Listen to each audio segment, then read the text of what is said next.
नमस्कार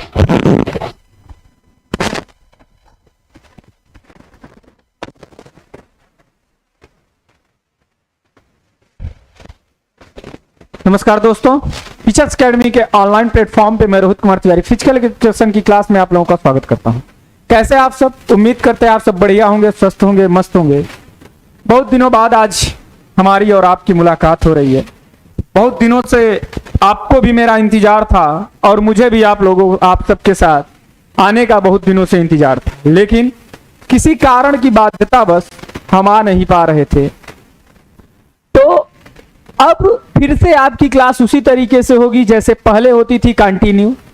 जैसा कि आप लोग जानते हैं कि क्लास अब लगातार ही होगी, अब नहीं बंद होगी। तो आप सभी लोग एक बार आ जाएं तथा क्लास को शेयर कर दें, फिर हम अपने क्लास की शुरुआत करते हैं। दिनेश जी गुड इवनिंग, रामविलास जी प्रणाम, स्वाति वर्मा जी नमस्ते, रेणु जी नमस्ते, अरुण कुमार जी गुड इवनिंग।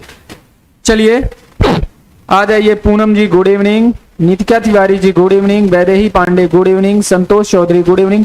सभी को गुड इवनिंग, राम राम, सत श्री अकाल, आदाब। जैसा कि आप सब जान रहे हैं, BPSC tier 2.0 EMRS physical education की क्लास है, जिसमें योगा आपका एक टॉपिक है और योगा से क्वेश्चन भरपूर मात्रा में पूछे जाते हैं। और वो केवल बीपीएससी ही नहीं, EMRS, बीपीएससी, इसके अलावा कोई भी एग्जाम हो, हरियाणा टेट कोई भी हो, हर जगह पूछा जाता है। तो एक क्लास योगा समाप्त। तो आज एक ही क्लास में हम क्या करेंगे, योगा को खत्म करने की पूरी कोशिश करेंगे। चलिए तो हम आगे चलते हैं। फेस्टिवल ग्लो प्राइज लो, मतलब फेस्टिवल के अवसर पे, दीपावली के अवसर पे आप लोगों के लिए ढेर सारी छूट आ गई है। 80% का ऑफ चल रहा है दीपावली उत्सव पे। तो आप लोग इस बैच का लाभ उठा सकते हैं। यह जो ऑफर है वह 7, 8, 9 और 10 नवंबर तक है। आप चाहें तो इसका ऑफर ले सकते हैं। यह ऑफर आपको टीजीटी, पीजीटी, एलटी, इसके साथ ही साथ यूकेएलटी, मतलब कि आपके जितने भी बैच हैं उन सभी बैचों पर यह ऑफर चल रहा है। आप कोई भी बैच लेंगे उन सब पे आपका यह ऑफर चल रहा है 80% का। लेकिन कब तक? 7, 8, 9 और 10 नवंबर तक ही है। इस ऑफर का लाभ लेने के लिए आप 9628959237 पे क्या कर सकते हैं, संपर्क कर सकते हैं। इसके साथ ही साथ आप लोगों के टीजीटी, एलटी ग्रेड एवं बीपीएससी, EMRS, स्टेट, इन सब के लिए 5 दिन की निःशुल्क कार्यशाला के साथ फिजिकल एजुकेशन का क्या है टॉपिक शुरू हो चुका है। फिजिकल एजुकेशन की क्लास शुरू हो चुकी है, जिसका टॉपिक एनाटॉमी से शुरुआत इसकी हो चुकी है। अगर जो लोग इस बैच से जुड़ना चाहते हैं, तर्कस बैच से जुड़ सकते हैं, जो आपके एग्जाम में 4 चांद लगा देगा। इसमें आपको मिलेंगे live class notes, practice sets. इसकी वैलिडिटी आप लोगों की 1 साल तक रहेगी। वो कोई भी एग्जाम आप दोगे, सब एग्जाम में क्या होगा, आपको इसका फायदा मिलेगा। तो चलिए आगे चलते हैं हम। इसके साथ ही आज का टॉपिक की बात करते हैं, योगा के विषय में चर्चा करते हैं कि योगा क्या है, कैसे है, इन सभी चीजों की बात करते हैं। चलिए, रानू कुमार जी जय Hind, Pintu ji good evening. Sir आपकी क्लास बहुत दिन बाद ले रहे हैं। हाँ, थोड़ी सी समस्या आ गई थी इसलिए। योगेंद्र जी जय हिंद, प्रेमलता जी जय हिंद। तो आज योगा की बात करेंगे हम। योगा में देखिए हमको क्या क्या पढ़ना है जो आपके एग्जाम में आता है। तो सबसे पहले हम देखेंगे योगा के इतिहास से, जहां से क्वेश्चन बनता है। उसके बाद पढ़ेंगे हम इसकी परिभाषा को। उसके बाद इसका महत्व क्या है, योगा का क्या फायदा है, उसको पढ़ेंगे। फिर योगा के प्रकार, कौन कौन से योगा के प्रकार हैं। उसके बाद पढ़ेंगे योगा के अंग क्या क्या हैं, या योग के अंग क्या क्या हैं। उसके बाद में शुद्धि क्रिया क्या होती है, क्लिंचर क्या होता है, इन सब के विषय में बात करेंगे। फिर रोग निवारक आसन जो होते हैं उनके विषय में बात करेंगे। फिर योग निद्रा क्या होती है उसके विषय में बात करेंगे।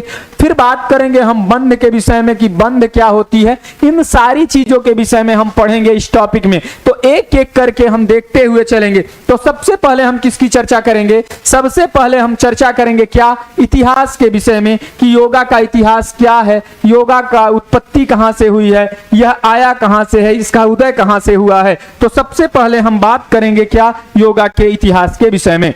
ठीक, चलिए तो बात करते हैं। सबसे पहले इसकी उत्पत्ति का प्रमाण कहां से मिलता है। तो इसके इतिहास की बात करें तो योग के उत्पत्ति की प्रमाण कहां से मिलता है। तो उत्पत्ति का प्रमाण जो होता है वह कहां से मिलेगा? तो याद रखना सिंधु घाटी की सभ्यता से। किससे?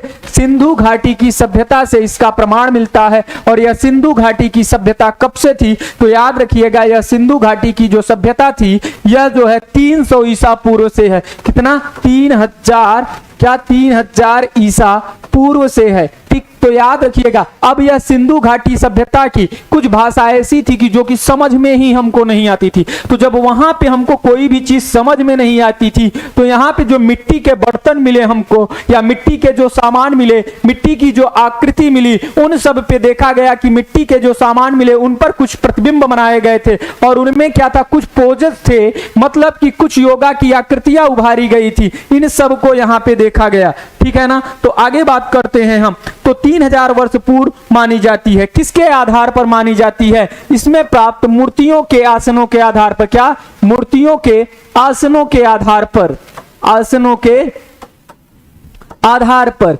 इसके अलावा अगर मैं बात करूं आप लोगों से कि इसके बाद और हम क्या कह सकते हैं, तो इससे पहले भी योगा की बात हुई है। योगा की बात इससे और पहले, कहने का मतलब अगर मैं वेद की बात करूं तो वेदों में भी इसकी परिभाषा है, इसको देखा गया है। उपनिषद की बात करें तो उपनिषद में भी इसको देखा जाता है। इसके अलावा महाभारत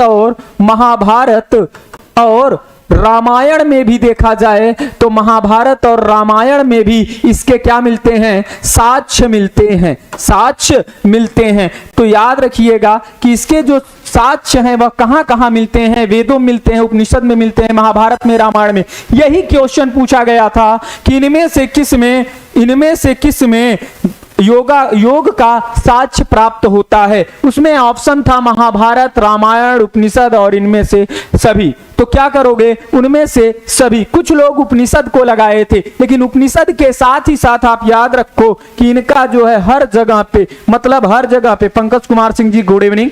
चलिए उसके बाद में अंकित कुमार जी गुड इवनिंग।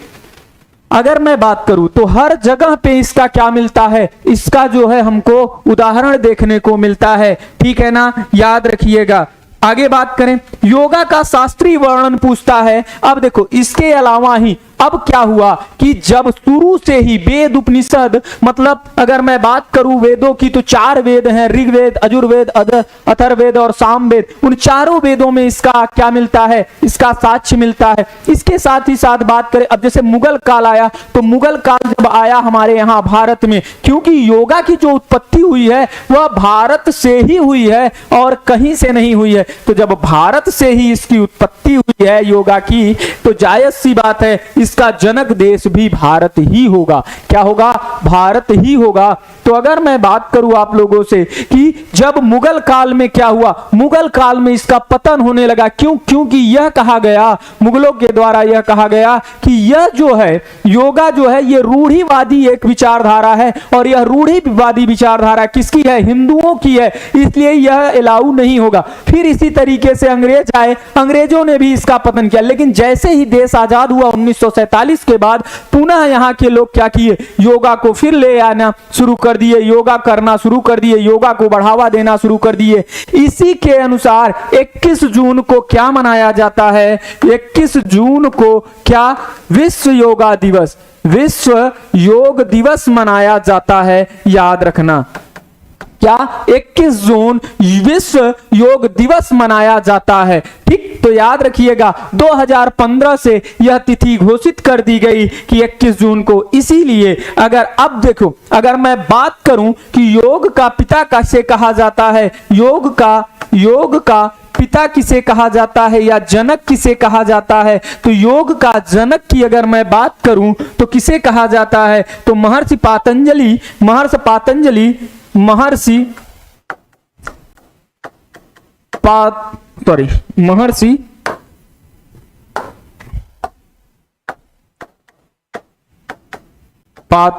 को।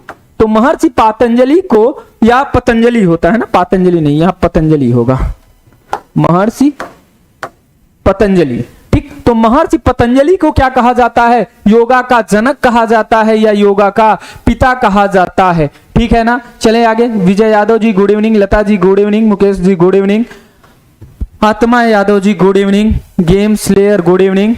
Shreya with Deepak Tijori use word से। चलिए बात करें, फिर बात करते हैं आप लोगों से कि वेद में योग का अब देखो योग को क्या कहा जाता है। तो योग की अगर मैं बात करूं तो योग को वेदों में क्या कहा गया है, वेदों में योग को क्या कहा गया है, आध्यात्मिक विज्ञान कहा गया है। क्या कहा गया है, वेदों में इसको क्या कहा गया है, आध्यात्मिक विज्ञान कहा गया है। पूछेगा आध्यात्मिक विज्ञान किसमें कहा गया है, योग को आध्यात्मिक विज्ञान किसमें कहा गया है, या योग की परिभाषा आध्यात्मिक विज्ञान के रूप में किसमें प्रदर्शित किया गया है। तो वेदों में कहा गया है, आध्यात्मिक विज्ञान के रूप में इसको जाना जाता है। याद रखिएगा, अगर आपसे यह पूछ ले कि योग का शास्त्रीय वर्णन किसमें है, तो योग का शास्त्रीय वर्णन, क्या योग का शास्त्रीय वर्णन, तो योग का शास्त्रीय वर्णन किसमें है, तो याद रखना पतंजलि के योग सूत्र में। किसमें, पतंजलि के योग सूत्र में। किसमें है वर्णन, पतंजलि के योग सूत्र को या योग सूत्र में। तो याद रखिएगा ये जो पतंजलि का योग सूत्र है इसे ही क्या कहा जाता है, इसे ही कहा जाता है योग का शास्त्रीय वर्णन। क्या कहा जाता है, योग का शास्त्रीय वर्णन कहा जाता है। याद रखिएगा, ठीक। अब देखो, अब इसका जो ये है पतंजलि का योग सूत्र है, यह योग सूत्र की उत्पत्ति कब हुई थी, तो इस योग सूत्र की उत्पत्ति जो हुई थी वह 147 ईसा पूर्व में। किस सन में हुआ था या कब हुआ था, तो 147 ईसा पूर्व में इसका क्या हुआ था, इसका निर्माण हुआ था। ये तो क्या रहा, ये हम कुछ इतिहास के विषय में जाने कि योग का इतिहास क्या है, यहां से भी क्वेश्चन बनते हैं। अब बात करते हैं इसकी परिभाषा के विषय में, इसके अर्थ के विषय में, इसके साथ ही साथ और चीजों के विषय में अब हम जानते हैं। तो सबसे पहले हम बात करें, अब इसके बाद क्या करेंगे, योग का अर्थ क्या है, मीनिंग क्या है, मीनिंग ऑफ योगा। योगा का अर्थ क्या है, मीनिंग क्या है, तो मीनिंग ऑफ योगा, योग का संस्कृत भाषा के युज शब्द से निकाला है। मतलब योग शब्द किससे लिया गया है, तो योग शब्द किससे लिया गया है, युज भाषा से। यह भी क्वेश्चन पूछता है किससे लिया गया है, युज भाषा से लिया गया है। युज शब्द से, युज का शब्द का अर्थ क्या होता है, तो युज का अर्थ होता है जोड़ना, किसी भी चीज को जोड़ना या मिलाना है। युज मतलब क्या करना, दो चीजों को जोड़ना। अब यहां पे क्या जोड़ा जाता है, योगा के माध्यम से, योग के माध्यम से क्या जोड़ा जाता है, योग के माध्यम से यह कहा जाता है कि आत्मा से परमात्मा का मिलन होता है। योग के ही माध्यम से ईश्वर से मानव का क्या होता है, मिलन होता है। मतलब हम यह कह सकते हैं दो चीजों को, एक तो देखने में है लेकिन एक प्रदर्शित नहीं है। मतलब एक दूसरे को कनेक्ट करने के लिए क्या जरूरी है, आपका योग बहुत ही जरूरी है। इसीलिए इसे क्या कहा जाता है, इसे जोड़ना या मिलाना कहा जाता है। अर्थात जीव आत्मा का परमात्मा से एकीकरण, अर्थात मानव के शरीर, शारीरिक, मानसिक, बौद्धिक व आध्यात्मिक पहलुओं का एकीकरण। मतलब अगर परमात्मा का मिलने का कहने का मतलब मैं बताऊं तो परमात्मा से मिलने का मतलब यह है कि किसी भी व्यक्ति का मानसिक, बौद्धिक व आध्यात्मिक एकीकरण जो होता है, मतलब पूर्ण रूपेण से उसका जो विकास है, जो सर्वांगीण की बात करता है, वह किससे है, योग से है। यही बात है, ठीक। चलिए भरत जी, गुड इवनिंग।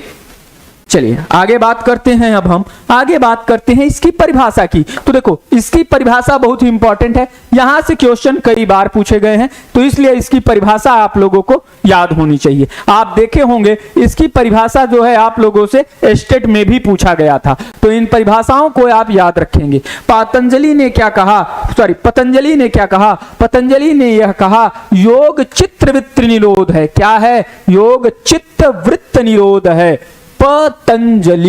पतंजलि ने क्या कहा, योग जो है वह चित्तवृत्ति निरोध है। पत्ती से याद रखना कि अगर पेड़ की पत्ती तुम लेटे हो और पेड़ की पत्तियां ढेर सारी हैं, तो उसके नीचे लेटे रहो तो कभी कभी तुमको क्या दिखता है? चित्र दिखता है। क्या दिखता है? अनेक प्रकार के चित्र दिखते हैं। तो चित्रवृत्त की बात आएगी तो पत्ती मतलब पतंजलि से याद रख लेना। तो क्या होगा? पतंजलि ने क्या कहा? योग चित्र वृत्ति निरोध है, मतलब checking the impulses of mind is yoga. क्या है? Checking the impulses of mind in is yoga. अब आपसे सिर्फ इतना पूछेगा, impulses of mind is yoga बात किसने कही है? तो impulses of mind is yoga किसने कहा है? पतंजलि ने कहा है, याद रखना। ठीक, वेद व्यास की बात करते हैं कि वेद व्यास महोदय ने क्या कहा? वेद व्यास ने कहा है योग क्या है? समाधि है। क्या है? समाधि है। वेद व्यास क्या है? वेद व्यास ने क्या कहा? योग क्या है? समाधि है। Yoga is attending the pose. केवल इतना, और यही आपके उसमें पूछा था स्टेट में, अटेंडिंग द पोज की बात कौन करता है? तो अटेंडिंग द पोज की बात व्यास जी करते हैं। कौन? व्यास जी करते हैं, याद रखना। उसके बाद बात करते हैं डॉक्टर संपूर्णानंद के द्वारा। डॉक्टर संपूर्णानंद के अनुसार क्या है? योग आध्यात्मिक कामधेनु है।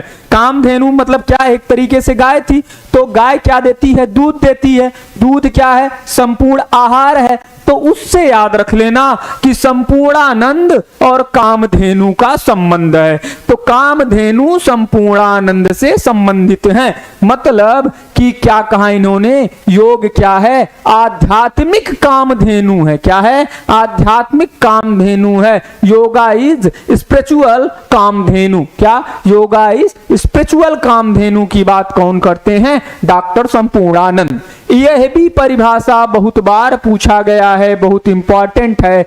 भगवत गीता में भगवान श्री कृष्ण ने कहा है योग कर्मस कौशलम। क्या? योग कर्मस कौशलम मतलब स्किल इन एक्शन और इफेंसिस अलोन इज योगा। मतलब योगा को मेन यही याद रखना आपका, कर्मश कौशलम।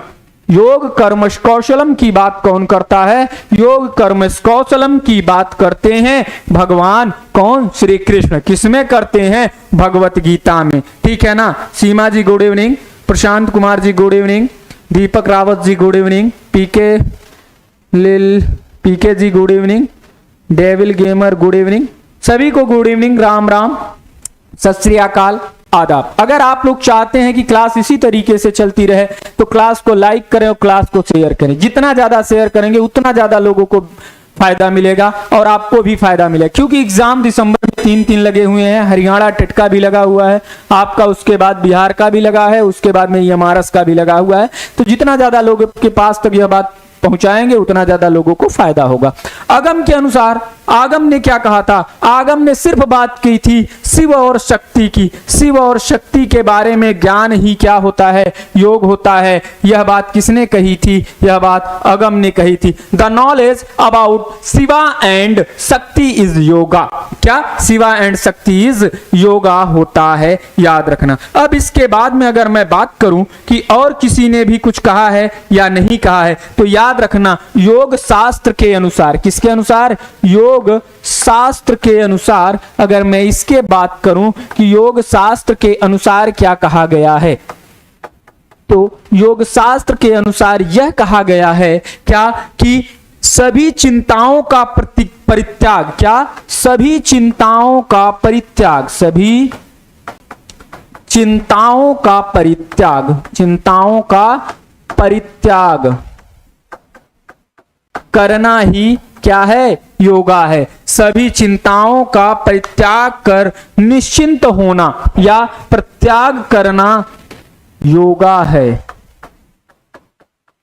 जब तुम सभी चिंताओं का परित्याग करके निश्चिंत हो जाते हो तो वही क्या कहता है? वही क्या कहलाता है? योगा कहलाता है। किसके अनुसार? योग शास्त्र के अनुसार कहलाता है। तो ये रही परिभाषाएं। इन परिभाषाओं को भी आपको याद करना बहुत जरूरी है। चलो आगे बात करते हैं। अगला है भारती कृष्ण तीर्थ के अनुसार क्या है, तो भारती कृष्ण तीर्थ के अनुसार भगवान से व्यक्ति की एकता ही योग है। क्या? भगवान से, यहां जायज सी बात है, कृष्ण तीर्थ, तीर्थ करने काहे जाते हो? तीर्थ व्रत करने जाते हो ना, तो जो तीर्थ व्रत करने जाते हैं तो इसीलिए जाते हैं कि भगवान को मिलने के लिए, कि भगवान हे नाथ, हे प्रभु उठा लो हमको, क्या करेंगे यहाँ रह के। तो वही उठाने की बात, मतलब कि अपने पास बुला लो, एक कर दो। तो भगवान से व्यक्ति की एकता ही क्या है?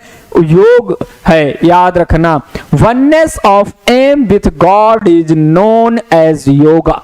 ठीक, तो ये बात किसकी है? यह बात भारती कृष्ण तीर्थ की है। याद रखना इन सबको। अगर देखो, अब इसमें अगर मैं बात करूं तो अगर आप इसको नहीं भी याद करते हो तो कोई दिक्कत नहीं है। अब इन परिभाषाओं में से कौन सी परिभाषा आपको सबसे ज्यादा इंपॉर्टेंट है उन्हें समझो। ये परिभाषा बहुत इंपॉर्टेंट है महर्षि पतंजलि की। पतंजलि के बाद वेद व्यास की परिभाषा इंपॉर्टेंट है। वेद व्यास के बाद डॉक्टर संपूर्णानंद की परिभाषा आपके लिए इंपॉर्टेंट है। और इसके बाद भगवद गीता और आगम की परिभाषा बहुत ज्यादा इंपॉर्टेंट है। और योग शास्त्र की परिभाषा इंपॉर्टेंट है। अगर मान लो आप लोग कृष्ण भारती कृष्ण तीर्थ की बात को नहीं याद रखते हो तो कोई नहीं, लेकिन इतनी बात को आपको याद रखना होगा। इसके साथ ही साथ बिहार TRE 2.0 के लिए, EMRS के लिए, इसके साथ ही साथ हरियाणा टेट के लिए अगर topic wise and miscellaneous practice set कोई ज्वाइन करना चाहता है तो वो ज्वाइन कर सकता है 1 महीने के लिए, जिसकी फीस बहुत ही कम है, 499 रुपए है। और आप 499 रुपए में आप टॉपिक वाइज और मिसलेनियस प्रैक्टिस कर सकते हो। वहां पे इसके साथ ही साथ ढेर सारा आपका वीडियो मिलेगा। लेकिन एक चीज और बता दें, यह क्लास आपको रिकॉर्डेड मिलेगी। ठीक, रिकॉर्डेड बैच है, लेकिन आपको एक दिन में चाहोगे तो आप कई टॉपिक क्लियर कर लोगे। और वहां पे क्या है, वो यह ऐसा प्रैक्टिस है जो कि क्या है, जो आपके लिए क्या डिस्क्रिप्टिव कम ऑब्जेक्टिव है। मतलब उससे आप अपनी थ्योरी भी तैयार कर सकते हो और अपनी प्रैक्टिस भी अच्छे से कर सकते हो। और यहाँ पे कई सारे स्टेट के पेपर भी आपको मिल जाएंगे। इससे ज्वाइन करने के लिए 9628959237 पे संपर्क कर सकते हैं। चलिए अब बात करते हैं योग का महत्व। अब योग का महत्व क्या है, इंपॉर्टेंस ऑफ योगा क्या है। पहला अगर मैं बात करूं इंपॉर्टेंस ऑफ योगा का,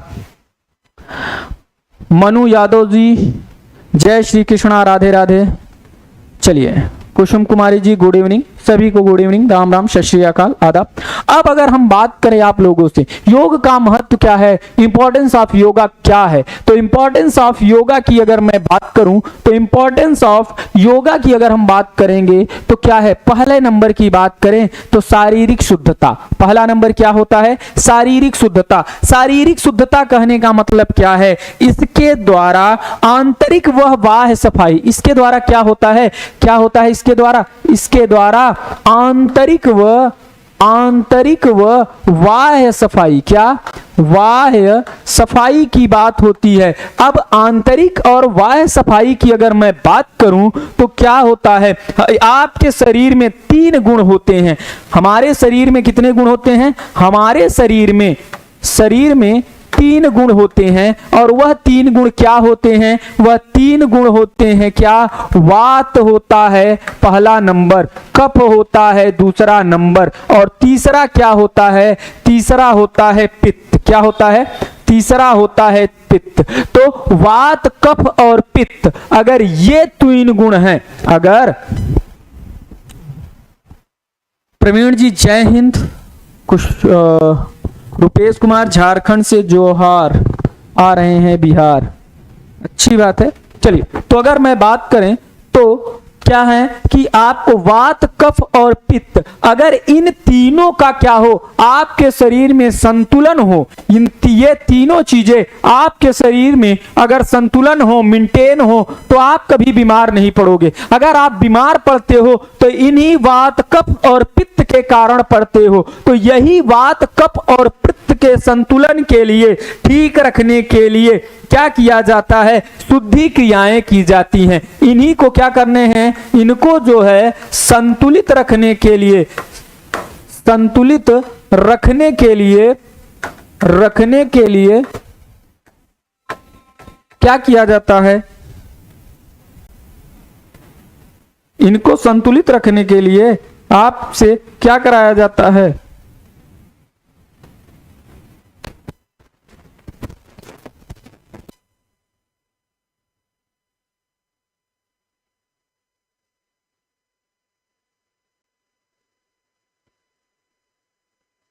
बात करते हैं कि संतुलित रखने के लिए क्या इन चीजों को क्या करना है, संतुलित रखने के ही लिए हम क्या करते हैं, शारीरिक की शुद्धता मतलब आंतरिक शुद्धता की हम बात करते हैं। इसके अलावा बाह्य शुद्धता भी होती है आपको, क्योंकि अगर बाह्य शुद्धता नहीं रहेगी तब भी आपको दिक्कत होगी। और ये शुद्धता आप किसके द्वारा करते हैं, तो ये शुद्धता आप करते हैं किसके द्वारा, अगर इसकी मैं बात करूं तो ये शुद्धता आपकी होती है शुद्धि क्रियाओं द्वारा। किसके द्वारा, शुद्धि क्रियाओं द्वारा। अब ये शुद्धि क्रियाएं क्या होती हैं, ये शुद्धि क्रियाएं षट कर्म होते हैं, जो 6 कर्म आपके बनाए गए हैं जैसे, तो वही हम बात आगे करेंगे उसी षट कर्मों की। तो याद रखिएगा शरीर की शुद्धता के लिए इसकी जरूरत होती है किसी योगा का।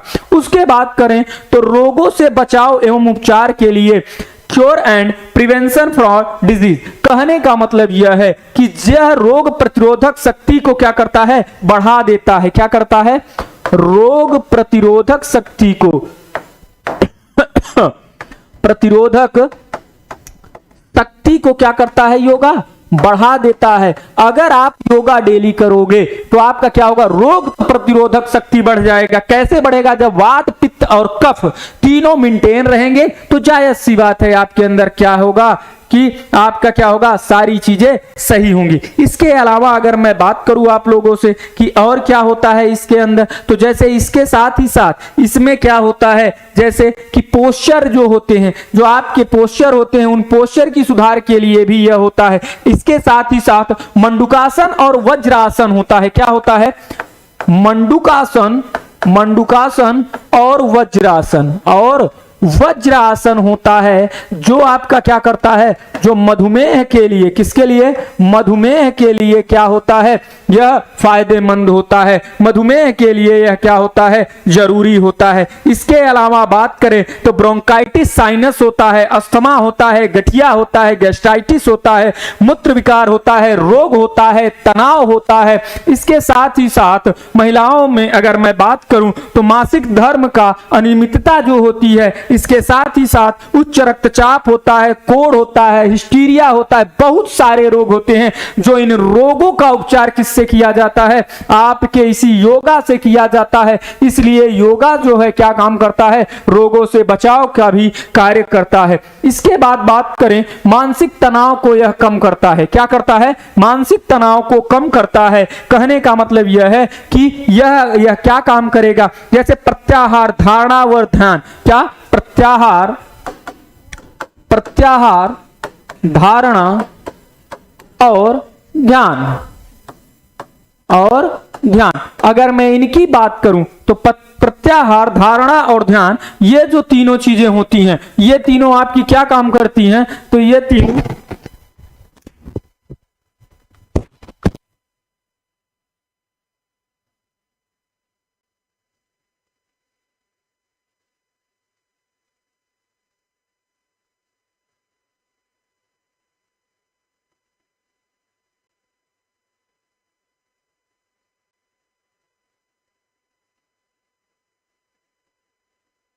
चलिए तो आगे हम बात करते हैं आप लोगों से क्या कि मानसिक तनाव को क्या करता है यह कम करने में। कौन कौन, प्रत्याहार, धारणा और ध्यान। इसके द्वारा हमको क्या मिलती है, शांति की प्राप्ति होती है। अब वो वाली शांति मत समझ लेना अपनी वाली शांति, ये शांति कहने का मतलब आपको एक एकाग्र चित्त जिसकी वजह से आपको क्या होता है, तनाव क्या होता है, दूर होता है। आपके पास कितना भी पैसा हो, जितना ज्यादा पैसा उतना ज्यादा तनाव, तो उस तनाव को दूर करने के लिए किसकी जरूरत पड़ती है, आपको योग की जरूरत पड़ती है। तो योग के लिए आपको क्या, किसके लिए यह होता है, तो मानसिक तनाव को भी कम करने के लिए यह फायदेमंद होता है। चौथे नंबर की बात करें, शरीर को सुंदर बनाता है। अब शरीर को सुंदर बनाने कहने का मतलब यह है कि आपके मोटापा क्या है, आज की विश्वव्यापी समस्या है। क्या, मोटापा, तो मोटापा क्या होता है, यह जो है विश्वव्यापी समस्या है। तो इस विश्वव्यापी समस्या से क्या होता है, कोई भी व्यक्ति दूर रहना चाहता है, क्योंकि ये मोटापा जो है, इस मोटापा के कारण ही आपको क्या क्या होता है, मधुमेह नामक रोग होता है। इसके साथ ही साथ रक्तचाप होता है, हाइपरटेंशन जिसे बोलते हैं, इसके साथ ही साथ हार्ट की भी समस्या इसी से आती है। तो हर व्यक्ति क्या चाहता है कि वह मोटा नहीं होगा, मोटाई से क्या चाहता है, वह अपने आप को दुबला पतला होना चाहता है कि भाई मैं फिट फाट रहूं। इसीलिए कहा जाता है कि यह मोटापे के लिए भी क्या होता है, यह क्या काम करता है, योगा आपको क्या करता है, मदद करता है। इसके साथ ही साथ अगर मैं बात करूं एक आसन की, मयूर आसन, क्या मयूर आसन, और ये मयूर आसन की अगर मैं बात करूं तो ये मयूर आसन जो होता है वह किसके लिए सही होता है, तो मयूर आसन आपकी सुंदरता के लिए, किसके लिए, सुंदरता के लिए, आपकी खूबसूरती के लिए यह बहुत ही ज्यादा क्या होता है, फायदेमंद होता है। अगर मयूर आसन आप करेंगे तो क्या होगा, जैसे मान लीजिए कि आपको क्या हो रहा है, क्रीम पाउडर खूब लगाते हो ना, डेंटिंग पेंटिंग करते हो। अगर महिलाओं की बात करें तो वो अक्सर जाती हैं कहाँ, जो वो डेंटिंग पेंटिंग की दुकान होती है, कहने का मतलब ब्यूटी पार्लर। तो वो जो ब्यूटी पार्लर होता है ना, उसमें जब जाती है तो डेंट पेंट करके निकलती हैं, तो वो उसकी जरूरत नहीं पड़ेगी अगर आप योगा करेंगे। और योगा में भी अगर आप मयूर आसन करेंगे तो जो आजकल क्रीम पाउडर ये सब है ना, ये कंपनियां धीरे धीरे बंद हो जाएंगी। क्यों, क्योंकि अगर आप मयूर आसन करोगे तो आप ऑलरेडी सुंदर दिखोगे, आपका चेहरा ग्लो करता रहेगा, आप वैसे भी लाल दिखोगे। तो इसीलिए क्या होता है, यह ब्यूटी के लिए भी क्या होता है, फायदेमंद होता है। फिर बात करते हैं शिथिलता प्रदान करना, मतलब प्रोवाइडिंग रिलैक्सेशन। कहने का मतलब यह है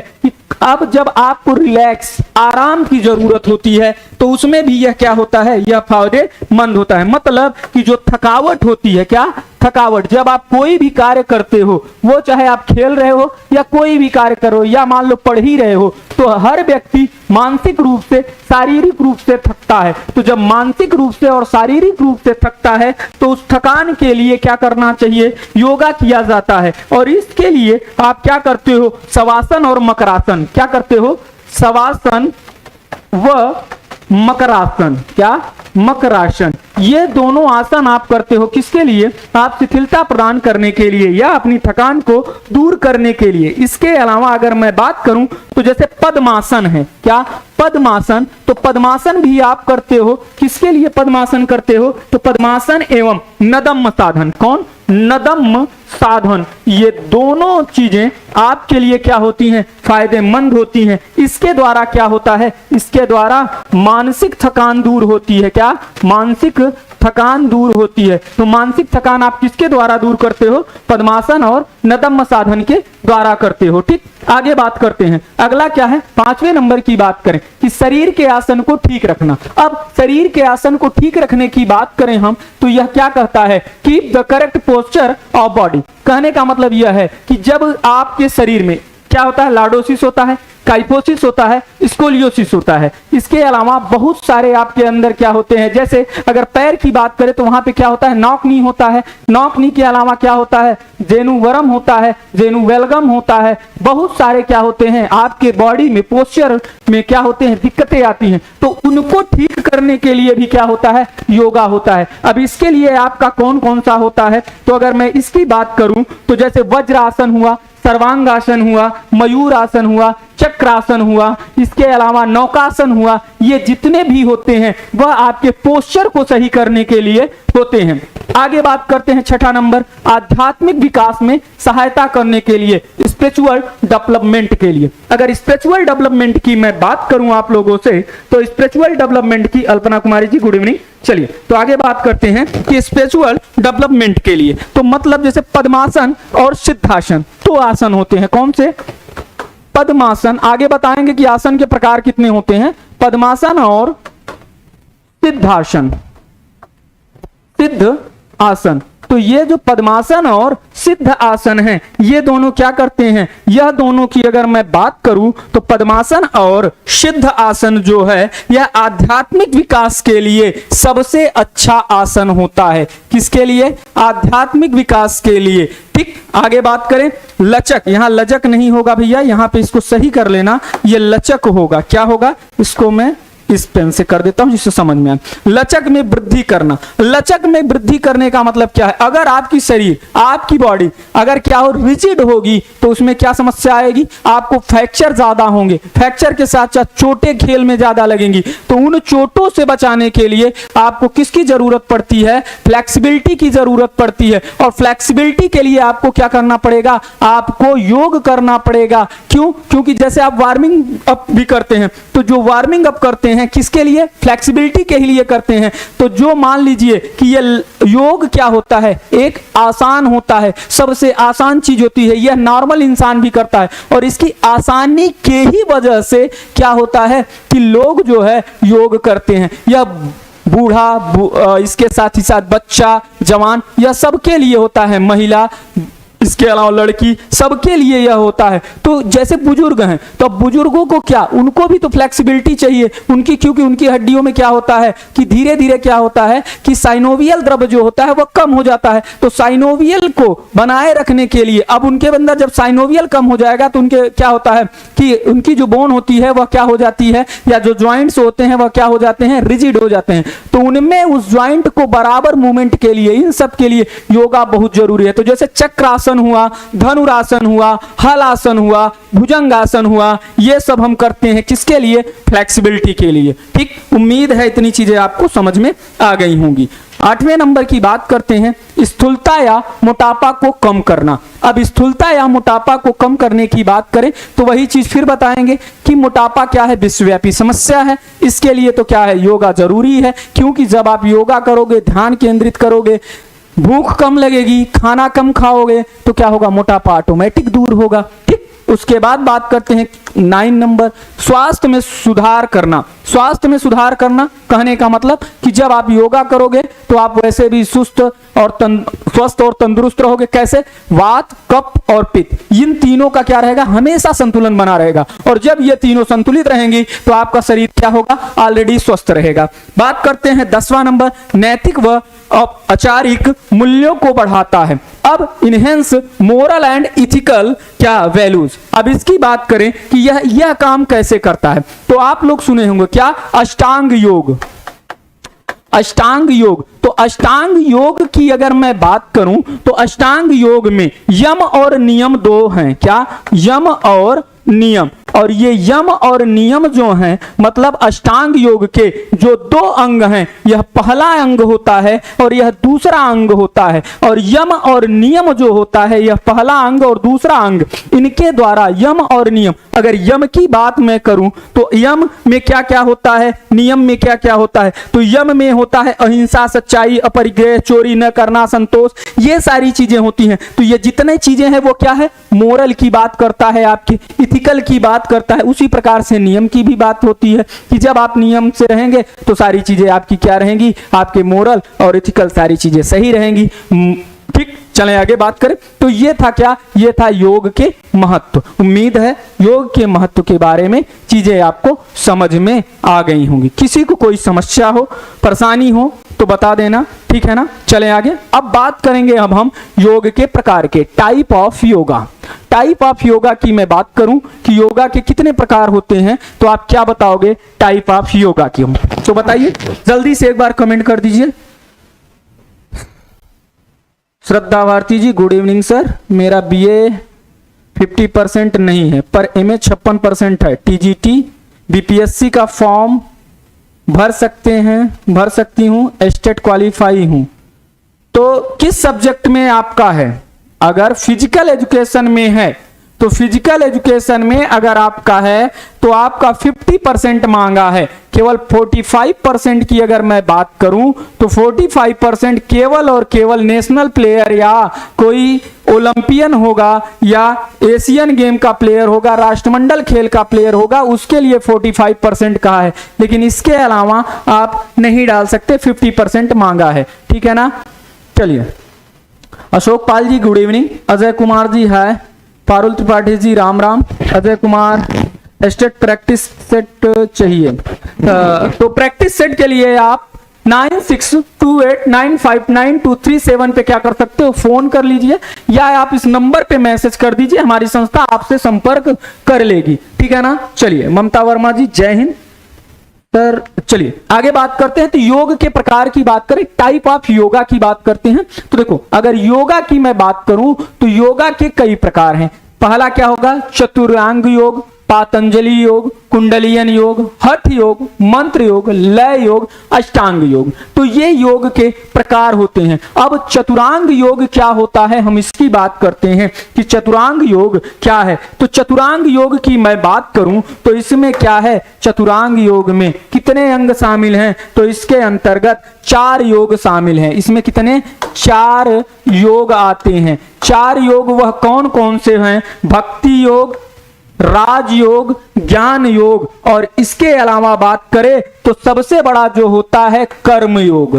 कर्म योग, क्योंकि भगवत गीता में पहले ही कहा गया है कि आपका क्या, कि कर्म ही प्रधान है, बिना कर्म के कुछ भी नहीं हो सकता।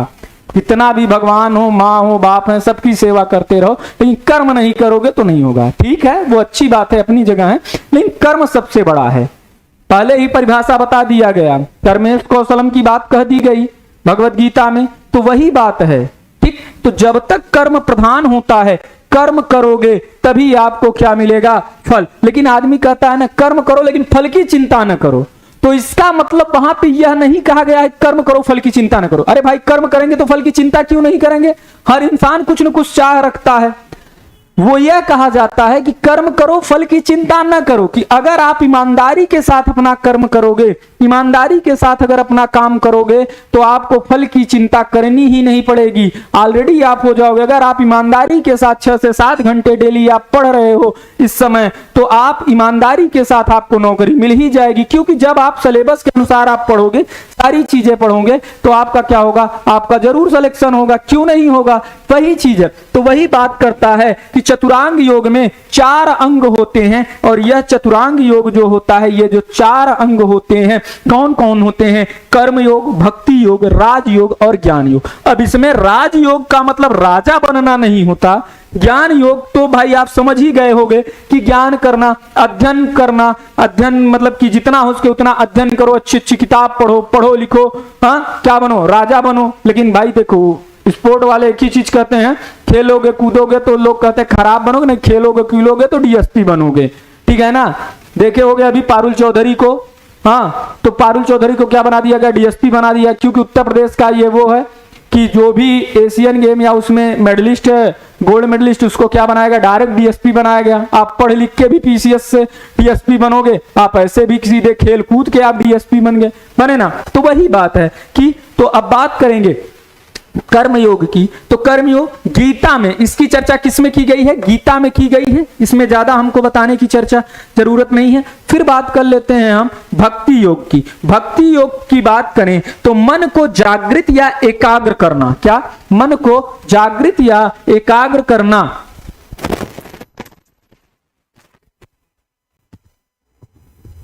कहां गई, देखो ठीक। तो भक्ति योग का मतलब क्या है, मन के जागृत या एकाग्र करने के लिए उत्तम योग होता है। किसको याद रखना, यह पूछा गया है, मन को जागृत और एकाग्र करने के लिए कौन सा योग होता है, तो मन को जागृत और एकाग्र करने के लिए कौन सा योग है, भक्ति योग होता है। याद रखना, भक्ति शब्द किससे लिया गया है, संस्कृत के भज शब्द से लिया गया है। किससे लिया गया है, भक्ति शब्द की अगर मैं बात करूं तो यह भक्ति शब्द भज शब्द से लिया गया है, भज शब्द से लिया गया है। और यह भज शब्द किसका है, संस्कृत का है। किसका है, संस्कृत का शब्द है, और जिसका मतलब क्या होता है, जिसका मतलब होता है प्यार व पूजा। क्या मतलब होता है, प्यार व पूजा। अब प्यार व पूजा का मतलब ये मत समझना कि पूजा से प्यार करना है, हाँ ये मत समझना कि पूजा से प्यार करना है, ठीक है ना। या कोई भी अगर किसी का नाम पूजा होगा तो उससे मैं क्षमा प्रार्थी हूं, कृपया करके अन्यथा ना लें। अगर मैं इसकी बात करूंगा तो इसका मतलब क्या होता है, प्यार और पूजा, मतलब कि आपको भगवान के प्रति क्या करना है, समर्पित रहना है, उनको क्या करना है, उनसे उनके पूजा करना है, उनसे प्यार करना है। प्यार करना है तो आदमी कहता है ना ईश्वर से प्यार करो, तो वही बात कौन करता है, यह कहता है कौन, आपका भक्ति योग कहता है। ठीक है ना, अब मैं बात करूं आपसे, मतलब कि यह आत्मा से परमात्मा का जो मिलन है, यह बात भक्ति योग करता है। अब राजयोग की मैं बात करूंगा, और राजयोग से क्वेश्चन बहुत पूछा जाता है। अब राजयोग क्या करता है? यह जो है मन की चंचलता, क्या मन की चंचलता, क्या मन की चंचलता को क्या करता है? समाप्त करता है। क्या करता है? समाप्त करता है। तो मन की चंचलता को समाप्त करने का काम कौन करता है? यह करता है आपका राजयोग। इसके अलावा इच्छाएं हमारे नियंत्रण में आ जाती हैं, किसके द्वारा? राजयोग के द्वारा। राजयोग का मतलब क्या है? चलो मैं अलग कर देता हूं, चतुरांग योग को मैं अलग से लिख देता हूं। चतुरांग योग, चतुर्योग है क्या? एक सेकंड में देख लूं क्या है। चतुरांग योग ही है ना। चलिए मैं बात करता हूं किसकी, किसकी बात कर रहा था? चतुर्योग है ना, चतुर्योग, ठीक।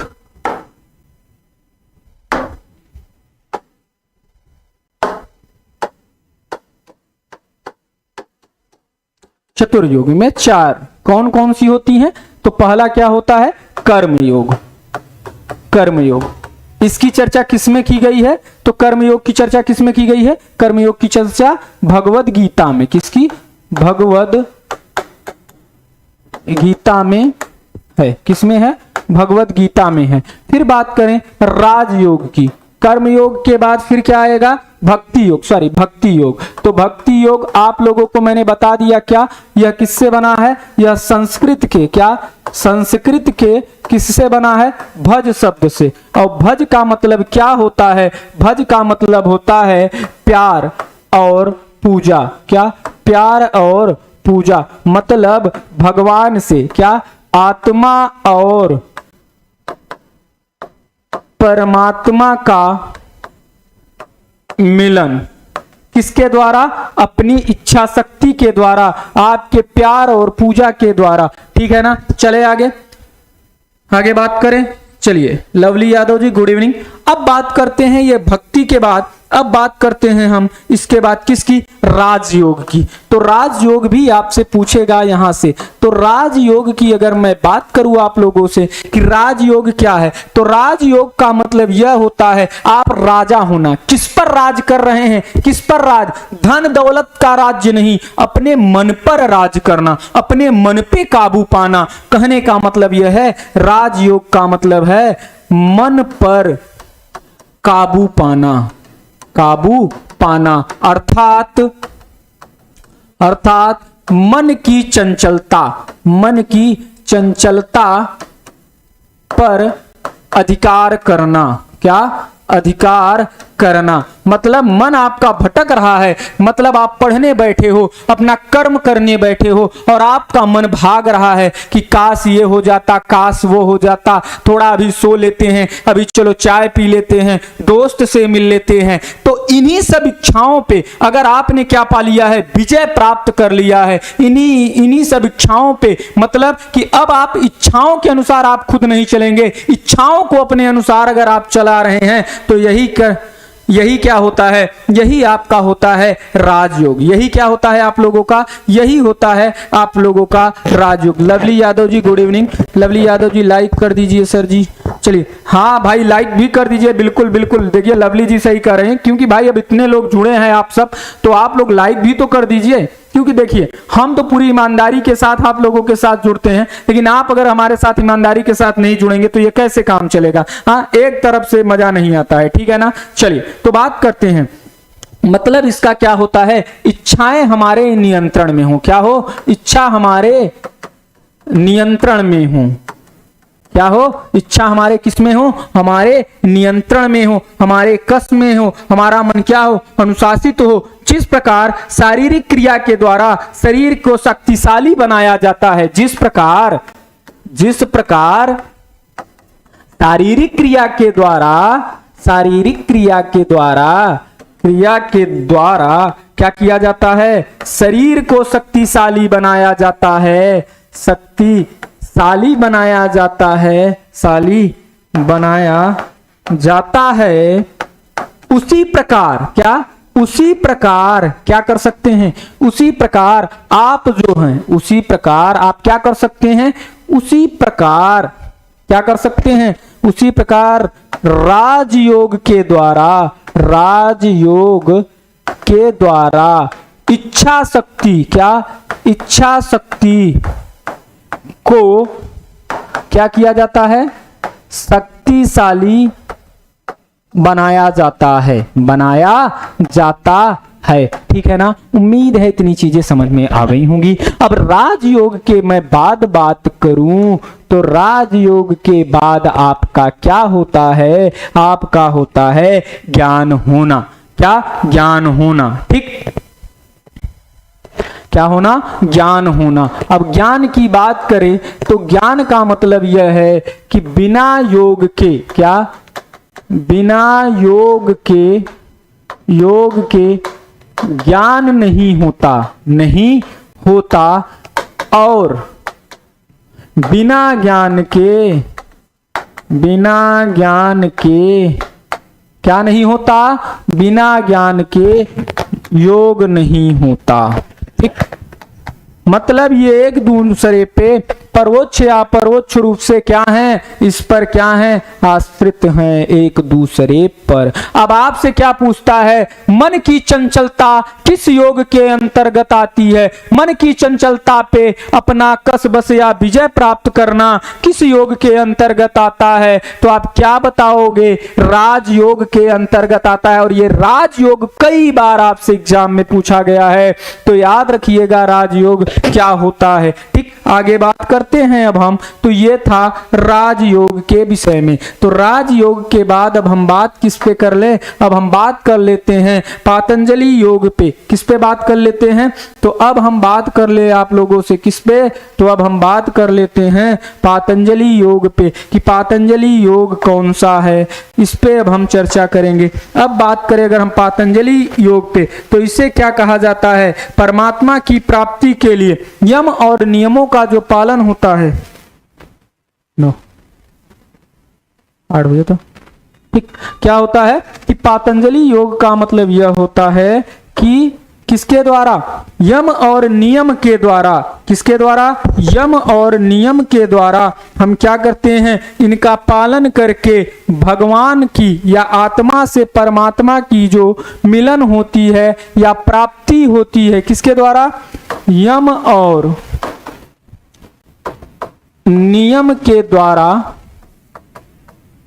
ईश्वर की प्राप्ति, ईश्वर की प्राप्ति किसके अंतर्गत आती है, वह पातंजलि योग के अंतर्गत आती है, याद रखिएगा। ठीक है ना, आगे बात करते हैं। फिर हम बात करते हैं किसकी, गीता योग की। किसकी बात करेंगे, इसमें भी क्या आता है, गीता योग, कुंडलियन योग, क्या आता है, कुंडलियन योग मंत्र। तो कुंडलिन योग की बात करें अगर हम, तो कुंडलिन योग क्या कहता है, अब देखो अगर कहीं कहीं पे आपको गीता योग मिलेगा, तो गीता योग का मतलब क्या होता है, भक्ति योग, ध्यान साधना, आत्मसंज्ञान, संन्यास योग, कर्म योग, सन योग, मतलब जो भी है गीता के द्वारा, गीता में जो परिभाषा दी गई है, अपने कर्मों के द्वारा भगवान पे या अपने कर्मों के द्वारा अपने लक्ष्यों की जो प्राप्ति होती है, वह गीता योग का माध्यम है। क्या है, गीता योग है। ठीक, तो यही सारी चीजें होती हैं। इसके बाद में अगर मैं बात करूं आप लोगों से कि इसके बाद बात करें तो कुंडलियन योग क्या होती है, तो कुंडलियन योग की अगर मैं बात करूं तो कुंडलियन योग क्या होती है, ऐसी शक्ति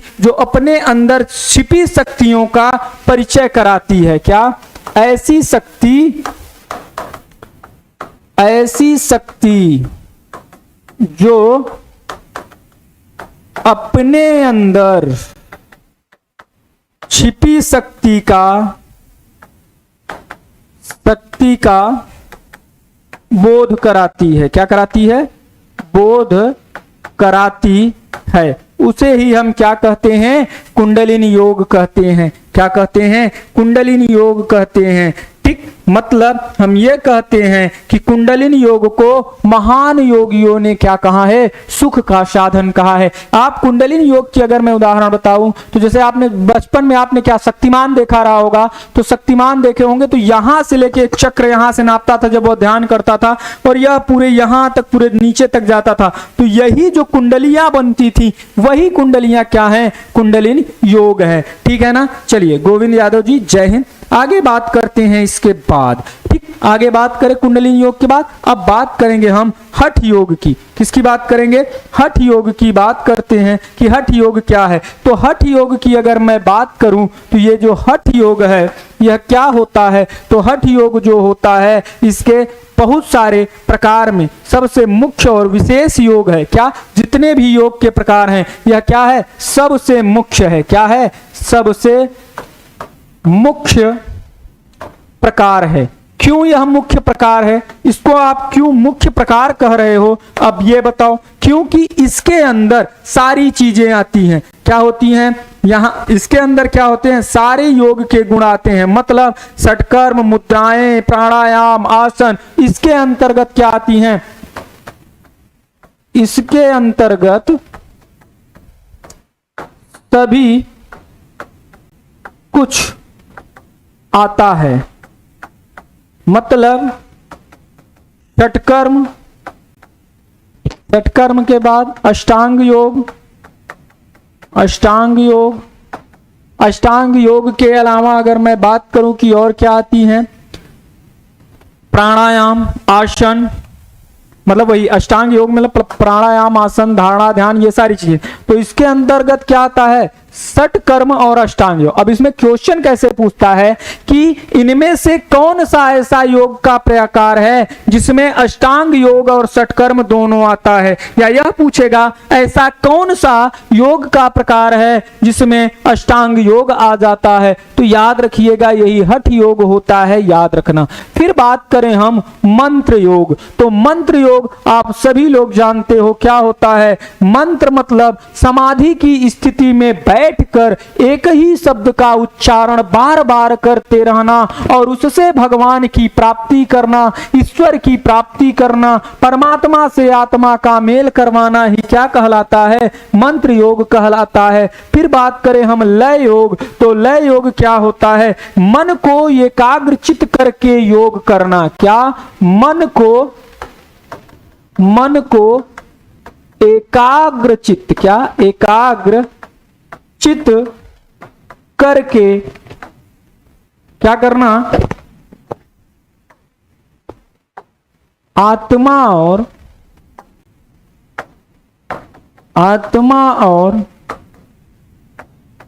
परमात्मा का मिलन, परमात्मा का क्या मिलन, क्या कहलाता है, लय योग कहलाता है। अब बात करेंगे हम अष्टांग योग की कि अष्टांग योग क्या होता है, इसके विषय पर चर्चा करेंगे। Lovely ji very nice class. विजय यादव जी लाइक कर दिया। चलिए बहुत बहुत धन्यवाद आप सभी का बहुत बहुत धन्यवाद। तो चलिए अब हम बात करते हैं आप लोगों से आगे की ओर कि आगे क्या क्या चीजें हैं, इन पे हम एक एक करके नजर डालते हैं अष्टांग योग में। तो अष्टांग योग को हम क्या कहते हैं, हम इसकी चर्चा करेंगे कि अष्टांग योग क्या होता है। इन पर एक नजर डालते हैं हम। क्या डालते हैं, एक नजर डालते हैं। ठीक, चले हम अष्टांग योग की अगर मैं बात करूं तो यह क्या होते हैं, इसके अंतर्गत 8 तत्व होते हैं। अष्ट मतलब 8 होता है। तो अष्टांग योग को ही हम क्या कहते हैं, योग का तत्व या अंग कहते हैं। योग का ये जो तत्व और अंग है वह कितने होते हैं, वह 8 होते हैं। कौन कौन सा, यम होता है, नियम होता है, आसन होता है, प्राणायाम, प्रत्याहार, धारणा, ध्यान और समाधि।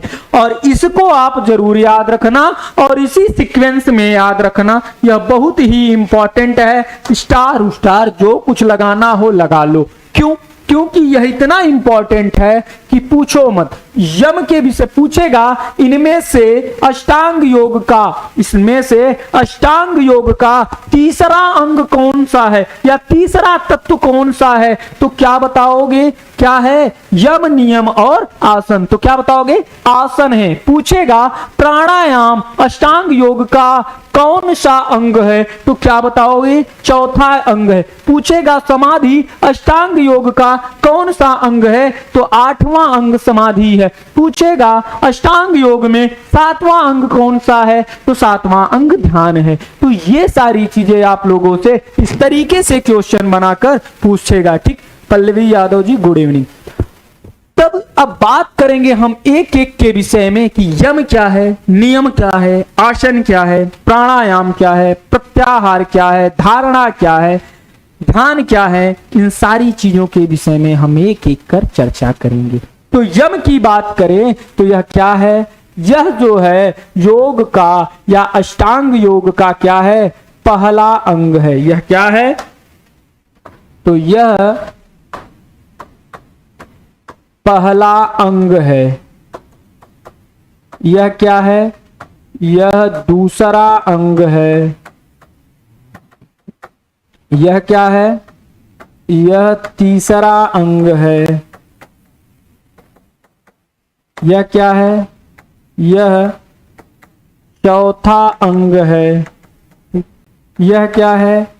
यह पांचवा अंग है। ठीक, यह क्या है?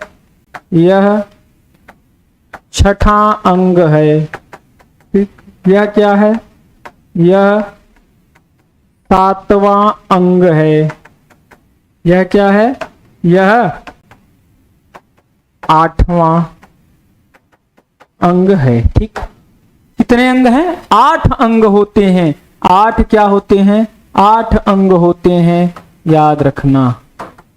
ठीक, उम्मीद है इतनी चीजें आपको समझ में आ गई होंगी। किसी को कोई दिक्कत हो तो एक बार कमेंट करो, नहीं तो चले हम आगे की ओर। इसके साथ ही साथ अगर हम बात करें तो वही फिर से तर्कस बैच के लिए देखिए, अगर आप चाहते हैं भविष्य में आने वाली वैकेंसियों की आप तैयारी करना चाहते हैं, जैसे मान लो अगर आप हरियाणा टेट दे रहे हैं तो हरियाणा टेट में आएगी वैकेंसी।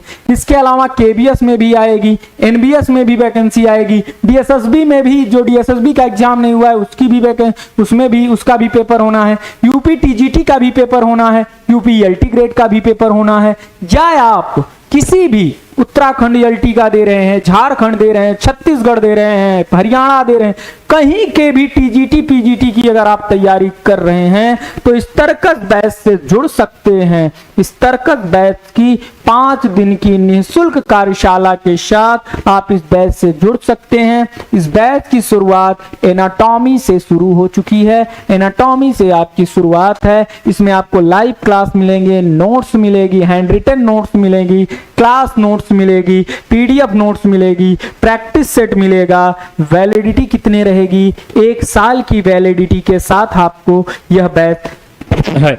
अगर इससे जुड़ने के लिए आपको बुक करने के लिए 9628959237 पे क्या करना है? कुछ नहीं करना है, आपका फोन उठाना है और इस नंबर को डायल करके इस पे मैसेज कर देना है या इस पे फोन कर देना है। ठीक, चलिए तो आगे बात करते हैं हम किसकी? यम की, कि यम क्या होता है।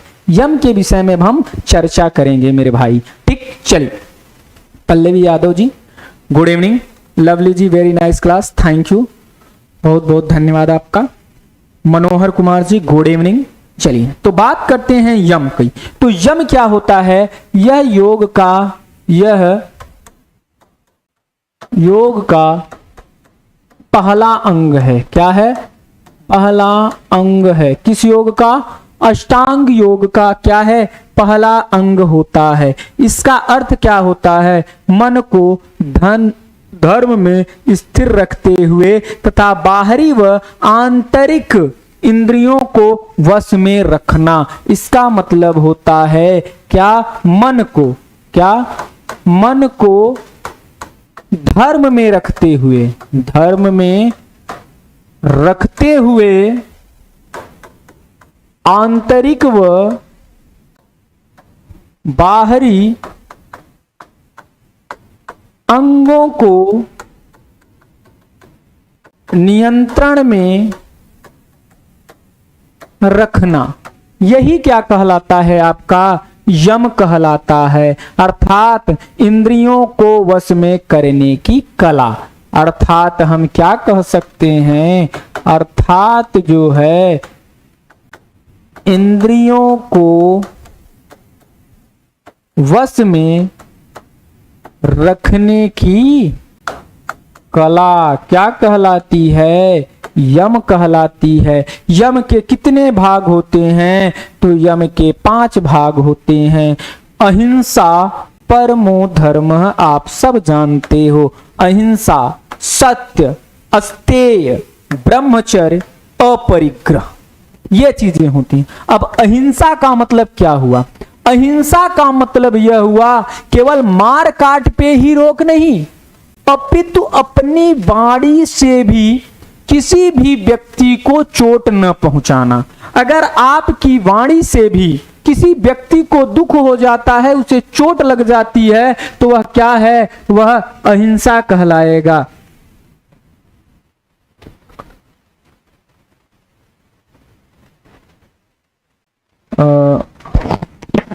क्या है? मनमीत मास्टर, स्टेट कैसे अपलोड करना है? क्या अपलोड करना है भैया? स्टेट क्या अपलोड करना है? तो याद रखना, मन या वाणी से भी किसी भी व्यक्ति को तकलीफ न पहुंचाना। क्या? मन और वाणी से भी किसी को कष्ट न पहुंचाना क्या कहलाता है? अहिंसा कहलाता है। सत्य की बात क्या कहता है? सत्य कहता है आपने जैसा देखा, जैसा सुना, उसी तरीके से आप प्रदर्शित कर दो। आप ये नहीं कि बना के गोल गोल। पता चला किसी ने कहा कि भैया फलनवा 2 रोटी खाता है, अब तुम जाके कहे अरे भाई फलनवा तो 4 रोटी खाता है। गांव की महिलाओं की स्थिति बता दूं, कुछ नहीं होता है। जब गांव की 4 बुजुर्ग महिलाएं बैठती हैं तो वो क्या कहेंगी? अरे अगर किसी को बात फैलानी है तो कुछ मत करो, किसी महिला से बता दो, वो फैल जाएगी। देखिए महिलाएं अन्यथा ना लेंगी, मैं हकीकत बात बता रहा हूं। और उनसे सिर्फ लास्ट में इतना बोल देना कि इसका किसी को पता ना चले, तो वो क्या करेंगे? अरे बहनी जानो का हुओ का भ कहे ऐसन भ कि फलनवा जो है हैसे से हैसे कर दी। देखो हम केहू से बतावत नहीं है, तुमहू केहू से बताई है ना, न तो कही है, बस हम तोके आपन जानत रहे, ऐसे तोका हम बताई दिया, तू बताऊ जी। अब बस इतने में वो क्या करेंगी? वो जाएंगी आगे। अब आगे क्या करेंगी? जनलू का कहीं फलनवा ऐसे से ऐसे करे सर। अब वो 2 बात और जोड़ दी, उसमें 2 बात थोड़ा मीठा तीखा लगा के थोड़ा और बढ़ा चढ़ा के कह दी। फिर क्या कह दी? लेकिन हाँ आपसे हम बतावत है, तुम किसी से ना बताई। हाँ अब हो गए, वो पता चला किसी और से बताई। मतलब इसी तरीके से बात फैलती रहेगी, गोल गोल मत। तो यही बात नहीं करना है। यही कहा जा रहा है कि आपने जो कुछ देखा है, जो कुछ सुना है, एकदम सत्य वही होना चाहिए, कुछ भी मिलावट नहीं होनी चाहिए। अस्तेय का मतलब यह है चोरी न करना। क्या? चोरी न करना। अब देखो इसमें क्या पूछेगा? इसमें यह नहीं पूछेगा, इसमें पूछेगा इसमें यम का भाग कौन सा नहीं है। यम का भाग पूछेगा, यम का भाग कौन सा है? तो याद रखना हिंसा, सत्य, ब्रह्मचर्य, परिग्रह, यह सब यम का भाग होता है। ठीक है ना? तो अब चोरी न करना पूछेगा। अस्तेय का मतलब क्या होता है? अस्तेय का मतलब होता है चोरी न करना। चोरी केवल किसी की वस्तु को चुरा लेना ही नहीं होता, चोरी मन से भी होती है। किसी की वस्तु को बिना उसकी परमिशन के आप अगर उस वस्तु की इच्छा भी रख लेते हो, चुराने का विचार भी अपने मन में ला लेते हो, तो वह भी चोरी के अंतर्गत आता है, यह योग कहता है। ठीक, उम्मीद है समझ में आ गया होगा। तो मतलब अपने मन से या शारीरिक रूप से किसी की वस्तु को पाने की इच्छा, उसके विरुद्ध क्या कहलाता है? चोरी कहलाता है। ब्रह्मचर्य की बात करें तो काम की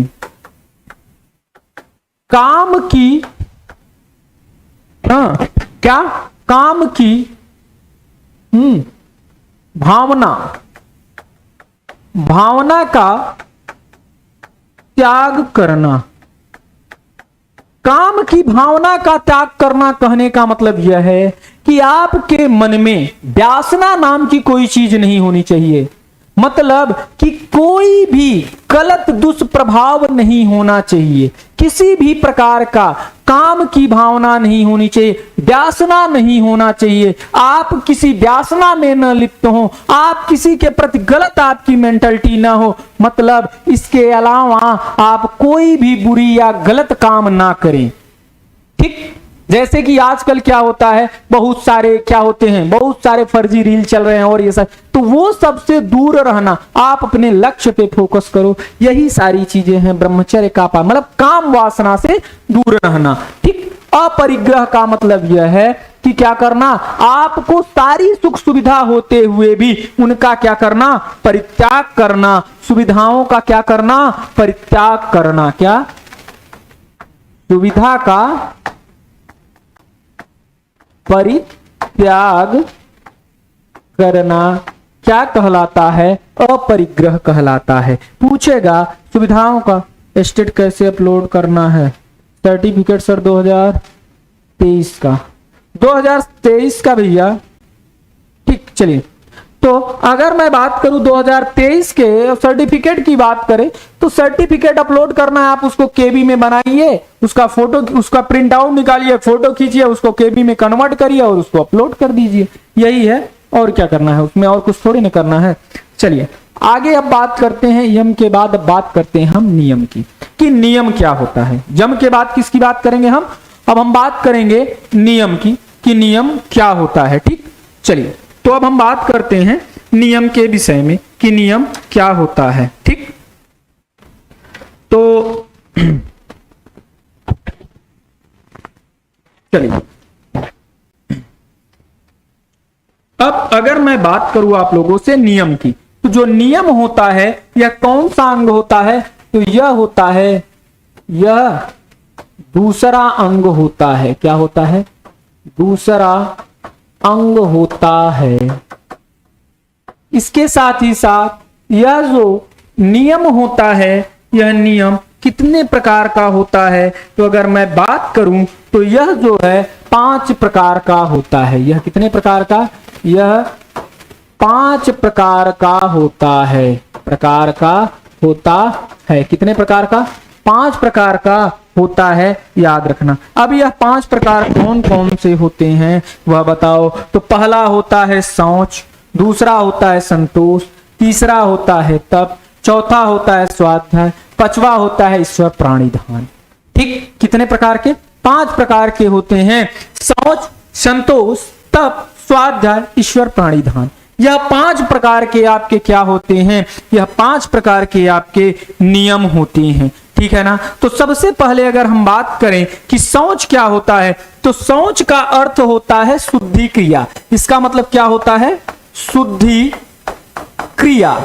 शुद्धि क्रिया कहने का मतलब यह है कि यह जो शुद्धि क्रिया होती है आपकी, यह कैसी शुद्धि है, यह शारीरिक और मानसिक शुद्धि। क्या, शारीरिक और मानसिक शुद्धि होती है।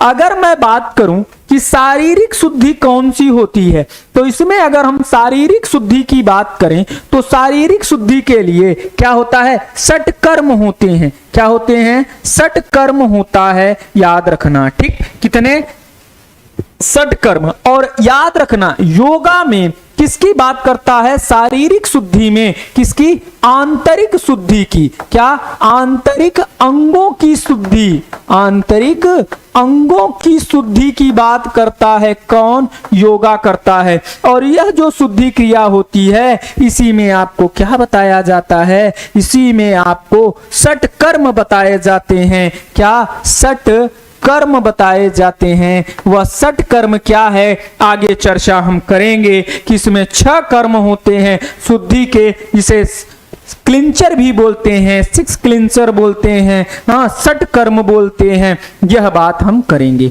अब बात करें अगर हम संतोष की, कि संतोष क्या होता है, तो संतोष की बात करें कि संतोष क्या होता है, तो संतोष का अर्थ होता है संतुष्टि। जो भगवान ने हमें दिया है हमें उतने में ही संतुष्ट हो जाना चाहिए, हमें ज्यादा की इच्छा नहीं रखनी चाहिए। जो कुछ है मेरे पास मैं उतने में खुश हूं, मुझे ये नहीं चाहिए कि मुझे ये भी माया चाहिए, वो भी माया चाहिए, इसका भी चाहिए, उसका भी चाहिए।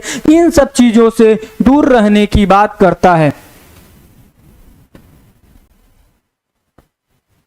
मोहन कुमार एस्टर रिजल्ट डेट कौन देना है? 2023 पास है भैया। डेट वही देना है जिस दिन आप क्या आया था, रिजल्ट आया था, 3 तारीख को आई थी, वही डेट डालनी है। ठीक, तो यह बात करता है संतोष की। यह बात किसकी करता है? संतोष की बात करता है। अब बात करते हैं हम संतोष के बाद बात करते हैं तप की, कि तप क्या होता है। तप क्या होता है? तो लक्ष्य को प्राप्त करने के लिए, क्या लक्ष्य को प्राप्त करने के लिए, लक्ष्य को प्राप्त करने के लिए जो कठिनाइयां आती हैं, जो कठिनाई आती है उनका सामना करना क्या कहलाता है? तप कहलाता है। ठीक, क्या कहलाता है? तप कहलाता है। तब क्या कहलाता है? मतलब जो भी रुकावटें या जटिलताएं आती हैं उनका सामना करना, उनको दूर करना, अपने लक्ष्य को आसान बनाना ही क्या कहलाता है? तप कहलाता है। स्वाध्याय का मतलब क्या है? कि स्वाध्याय करना है। मतलब स्वाध्याय कहने का मतलब यह है कि आपको जो अध्ययन है, मतलब कि हमें गीता, उपनिषद, वेद, पुराण आदि का हमेशा अध्ययन करते रहना चाहिए, अध्ययन करते रहना चाहिए। अगर स्टूडेंट के सेंस में बात करें, आपके अनुसार बात करें, तो कहने का मतलब यह है, स्वाध्याय का मतलब यह है कि आपको स्वयं में अध्ययन हमेशा करते रहना चाहिए। आपका अध्ययन क्या है? आपकी किताब है, आपकी नोट्स है। मतलब जहां से अच्छी चीजें मिले उनका हमको अध्ययन करते रहना चाहिए, चाहे कुछ भी हो जाए। ठीक है ना? फिर क्या कह रहा है? ईश्वर प्राणिधान। तो जायज सी बात है, क्या है कि ईश्वर प्राणिधान क्या कहलाता है? कि नियम की यह एक महत्वपूर्ण अवस्था होती है। क्यों? क्योंकि सभी कार्यों को भगवान को समर्पित करना चाहिए। आदमी कहता है ना, प्रभु आपकी कृपा से सब काम हो रहा है। गाना होना बना है ना, तो उसको सुना करो। क्या? प्रभु आपकी कृपा से सब काम हो रहा है। क्यों? क्योंकि वह हर कार्य को, यह कहा जाता है कि इस दुनिया में जो कुछ हो रहा है वह ऊपर वाला कर रहा है। जो कुछ भी वह अल्लाह के नाम पे हो सकता है, बजरंग बली के नाम पे हो सकता है, किसी के नाम से हो सकता है, गुरु नानक के नाम से हो सकता है, वह ईसा मसीह के नाम से हो सकता है, वह गौतम बुद्ध के नाम से हो सकता है, वह जैन मुनि के नाम से हो, मतलब कुछ भी हो सकता है। मतलब कहने का मतलब यह है, ईश्वर प्राणिधान का मतलब यह होता है कि क्या कहेंगे हम? कार्यों को भगवान को समर्पित करना। क्या? कार्यों को भगवान को समर्पित करना। अब देखो, इसीलिए मैं कह रहा था यम और नियम के द्वारा क्या होता है? आपका इथिकल और मोरल वैल्यू होता है। क्यों होता है? आपको पता चल गया क्यों इथिकल और क्यों मोरल होता है। ठीक, चलें आगे, चलें आगे।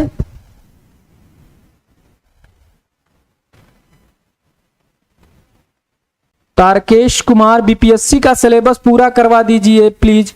भैया जी आप जाके देखिए, YouTube पे बहुत सारी वीडियो मैंने डाल रखी हैं, आप उसे पढ़िए। तो आपको पढ़ना होगा, मैंने तो बहुत सारा करा दिया है। मैंने तो आधा से ज्यादा क्या, मैंने पूरा एक तरीके से देखोगे तो पूरा सिलेबस मैंने पढ़ा दिया है बीपीएससी का। आप जब पढ़ना चाहोगे तब ना, सारी चीजें तो हैं वहां पे, कोई भी ऐसी चीज नहीं है जो ना हो। ठीक है ना मेरे भाई, सब है उसमें। ठीक, चलिए अल्पना कुमारी सर्टिफिकेट नंबर की जगह जो आपकी यूनिक आईडी या क्या दिया है उसको आप डाल सकते हो। ठीक, चलिए अब बात करते हैं जो आपका क्या था, जो आपके क्या थे। पहला था सोच था अष्टांग योग, षटकर्म था। अष्टांग योग का जो क्या था नियम, मतलब दूसरा अंग था, उसका जो भाग है यह भी आपको पढ़ना होगा। यौगिक क्या, यौगिक क्लिंचर या शुद्धि क्रिया, इसे ही आप क्या कहते हो, षटकर्म कहते हो। इसे कुछ भी दे सकता है, 6 क्लिंचर भी कह सकता है, शुद्धि क्रिया भी कह सकता है, षटकर्म भी कह सकता है। तो यह कितने होते हैं, यह 6 प्रकार होता है। कितने प्रकार होते हैं, तो इसके जो है 6 प्रकार होते हैं। और वह 6 प्रकार कौन कौन से होती है, नेति होती है, धौती होती है, क्या नेति होती है, धौती होती है, नौली होती है, बस्ती होती है, त्राटक होती है और कपाल भाती होती है। कितने होते हैं, 6 अंग होते हैं। ठीक, कितने 6 अंग होते हैं Jitendra Yadav ji, good class sir, thank you. चलिए तो अगर इसकी मैं बात करूं तो नैती, धोती, नौली, बस्ती, त्राटक और कपाल भाती। तो ये जो 6 अंग होते हैं वह कौन कौन से होते हैं उनकी हम बात करें। अब नैति का मतलब यह होता है कि नैति शुद्धि क्रिया, धौती शुद्धि क्रिया, नौली शुद्धि क्रिया, बस्ती, त्राटक, कपाल भाती। अब इनको हम कैसे प्रयोग करते हैं, नैति। अब इसे याद कैसे करोगे, पहले याद करना सीख लो। मान लो एक बुजुर्ग व्यक्ति हैं, वो कहां जा रहे हैं, अपने बेटे के ससुराल जा रहे हैं, जिसे क्या बोला जाता है, समधियान। तो वो जा रहे हैं अपने समधी के यहाँ, समधियाने जा रहे हैं। तो जब समधियाने जा रहे हैं तो आदमी जाता है समधियाने, मतलब बेटे के ससुराल जाता है, वो कुछ ज्यादा ही टीफा टाइट होके जाता है, क्योंकि भाई वहां बेटे का भाई पिताजी है, तो वो कुछ और ही रुतबा होता है। तो वो जा रहा है अपने बेटे के ससुराल, तो वो उसने क्या किया, गया मार्केट से क्या लाया, एकदम कड़कड़ाती हुई नई धोती। क्या, क्योंकि धोती मतलब पुरुष और महिला की 2 है, तो नई धोती ले आया। तो नैति मतलब नई, नई से क्या हो गया, नई धोती। तो क्या, नई धोती मतलब नया क्या ले आया, धोती लेके आया, और नैति धोती हो गया। फिर क्या किया, नौली। फिर क्या किया, फिर नहा लिया, नौली और नहा लिया। देखोगे तो नहा लिया, नौली, नौली नहा लिया, मतलब तो धोती लाके फिर क्या किया, नहाया। नहाने धोने के बाद फिर क्या किया उसने क्या किया, बस्ती मतलब फिर क्या किया, फिर वो तैयार हो गया। तैयार होकर एक झोला लिया जिसमें मिठाई उठाई फल और रखा, तो बस्ता, गांव देश में बस्ते का नाम सुना होगा ना, तो बस्ता लिया मतलब बस्ती बस्ता लेके फिर क्या किया, त्रिकाल लगाया, त्रिपुंड लगाया, मतलब क्या लिया, यहां से यहां तक चंदन लगा लिया, मतलब क्या, एकदम एक चंदन लगा लिया, त्रिकाल लगा लिया, मतलब त्राटक हो गया। फिर क्या करेगा वह, जब ये सब कर लिया तो फिर क्या किया, फिर चल दिया कपाल भांति करते हुए। तो कपाल भांति, ठीक, किसकी भांति चल रहा है, कौवे की भांति उड़ते हुए भाग रहा है। कैसे, कौवे की भांति, तो किसके भांति, कौवे की भांति भाग रहा है, तो वही हो गया कपाल भांति। ठीक, तो समझ में आया कि बुढ़ा आदमी था, उसने क्या किया, नई धोती ले आया। नई धोती आने के बाद फिर क्या आया, नहाया धोया, मतलब नौली, नहाया। फिर क्या किया, नहा लेने के बाद फिर वो क्या किया, बस्ता लिया। बस्ता लेने के बाद क्या लगाया, त्रिकाल लगाया। त्रिकाल लगाने के बाद फिर क्या किया, कौवे के समान भागता हुआ चल दिया। क्या हुआ, कौवे के समान भागता हुआ चल दिया। तो याद रखना यही 6 प्रकार हैं। अब ये नेति का मतलब क्या होता है, इसके विषय में हम चर्चा करते हैं। नेति का मतलब होता है नाक की सफाई। क्या होता है, नाक की सफाई। नाक की सफाई किसके द्वारा होता है? नेति के द्वारा होता है। किसके द्वारा? नेति के द्वारा होता है। यह दो प्रकार की होती हैं। यह कितने प्रकार की? दो प्रकार की होती हैं। यह दो प्रकार कौन कौन से होता है? जल नेति और सूत नेति। जल नेति क्या होता है? जल नेति, अब देखो इस प्रकार से एक क्या होता है, यहां पे मैं बना रहा हूं, इस प्रकार से आपने एक लुटकी देखी होगी इस प्रकार से, और इसमें इस प्रकार से टोटी लगी होगी। यहां से मैं रब करता हूं, देखो इसको लेता हूं मैं कोई दूसरा कलर, ये कलर लेता हूं। देखो अब क्या होगा, मान लो इस प्रकार से क्या हुआ, एक लुटकी लिया और इसमें ये टोटी वाला क्या लिया है? लोटा। अब ये टोटी वाला लोटा होता है और इस टोटी वाले लोटे में क्या होता है? हल्का गुनगुना पानी। कैसा? हल्का गुनगुना पानी, नमक डाला हुआ पानी होता है। अब उस पानी को यह क्या काम करता है? नाक के इस तरीके से खड़ा हो जाएगा ऐसे लटक के, और नाक के इस साइड से डालेगा और दूसरी साइड से निकालेगा।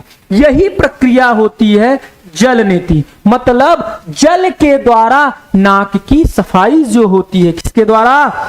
जल के द्वारा क्या होता है? नाक की सफाई करता है। अब सूत नेति क्या होता है? सूत नेति कहने का मतलब यह होता है कि एक क्या होता है, एक धागा होता है, पतला सा कॉटन का धागा होता है, पतला सा, बहुत पतला सा, और उस पतले से धागे को क्या करता है? मुंह घी में लगा लेता है, डुबा लेता है। उसके बाद में उसको क्या करता है? नाक के एक साइड से डालता है और दूसरे साइड से निकाल लेता है। यही प्रक्रिया वह बार बार करता है। इसी को कहते हैं सूत नेति। किसके द्वारा? धागे के द्वारा। धागे के द्वारा। अब यह प्रक्रिया जब करता है तो नाक की जितनी भी सफाई होती है, गंदगी होती है, वह बाहर हो जाती है और आप एकदम सांस में किसी भी प्रकार की कोई दिक्कत नहीं होती है। यह जो है, अब अगर ये प्रक्रिया करेंगे तो कभी कभी नाक से ब्लड भी आ जाता है, तो परेशान होने की जरूरत नहीं होती। उसमें थोड़ा सा गुनगुना घी करके नाक में डाल लिया जाता है, उसके बाद थोड़ी देर बाद आराम हो जाता है। यही क्या कहलाता है? यही कहलाता है आपका क्या? आपका कहलाता है जल नेति और सूत नेति। सरिता रानी जी गुड इवनिंग। चलिए सरिता रानी, ब्रह्मास्त्र बैच की क्लास नहीं चल रही क्या सर? सरिता रानी जी, ब्रह्मास्त्र बैच तो समाप्त हो गया ना। ब्रह्मास्त्र बैच तो आप लोगों का कंप्लीट हो चुका है, सारी चीजें हैं, और उसमें जब प्रैक्टिस हो जाती है तो आप लोगों को नोटिफिकेशन जाता ही जाता है, ठीक है ना। चलिए आगे बात करें हम। किसी को कोई दिक्कत, कोई परेशानी? चलिए अब बात करते हैं हम धोती की। किसकी बात करते हैं? धोती की बात करते हैं कि धोती क्या होती है। ये तो नेति हो गई, फिर बात करेंगे धोती की। धोती का मतलब होता है पेट के अंदर की सफाई। किसके अंदर की सफाई? पेट के अंदर की सफाई। पेट के अंदर की सफाई कहने का मतलब यह है कि जो आपका पेट है, क्या है? जो आप लोगों का पेट है, उस पेट के अंदर, किसके अंदर? उस पेट के अंदर जो कुछ भी है, जो जमा हुआ मल है, उसको क्या करना? उसको हटाना ही क्या कहलाता है आप लोगों का? वही आप लोगों का क्या कहलाता है? वही आप लोगों का क्या कहलाता है? वही आप लोगों का धोती कहलाता है। क्या कहलाता है? धोती कहलाता है। तो क्या बताओगे आप लोग? तो धोती, क्या? धोती। तो समझ में आया क्या होता है यह? किसी को कोई दिक्कत, कोई परेशानी हो तो बताओ। पहले इतनी बात बताओ, फिर आगे चलते हैं। जल नीति, सूत नीति हो गया ना, चले आगे चले ना। किसी को कोई दिक्कत? धोती में क्या होगा?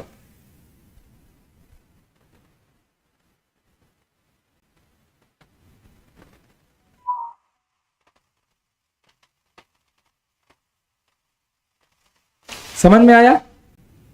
अब देखो इसमें क्या होता है। धोती का मतलब होता है पेट की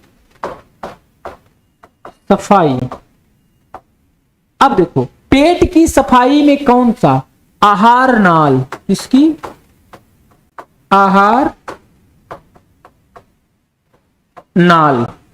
आहार नाल की जो सफाई होती है, इसमें क्या किया जाता है? मुलायम सॉफ्ट कपड़ा लिया जाता है, मलमल उलमल का, मखमल उखमल का, कॉटन का, मतलब जो अच्छा हो, उसको जो है गर्म पानी में, नमक वाले गर्म पानी में क्या कर दिया जाता है, डुबा दिया जाता है। और डुबाने के बाद क्या किया जाता है, डुबाने के बाद उसको फिर क्या किया जाता है, मुंह में पूरा 7 मीटर लंबा कपड़ा, कितना कपड़ा, 7 मीटर लंबा कपड़ा, 7 मीटर लंबा कपड़ा। और ये जो 7 मीटर लंबा कपड़ा होता है, इसको मुख के अंदर डाला जाता है और फिर क्या किया जाता है, फिर धीरे धीरे बाहर निकाल दिया। यही क्रिया 2-3 बार की जाती है। पहले उसे निकल लिया जाता है, लेकिन कुछ भाग उसका पकड़े रखते हैं, ठीक। वही जो होता है, यही क्या होता है, यही आपको कहलाता है क्या, क्या कहलाता है, धोती कहलाता है। क्या कहलाता है, धोती कहलाता है। ठीक है, समझ में आ गया क्रिया क्या होती है।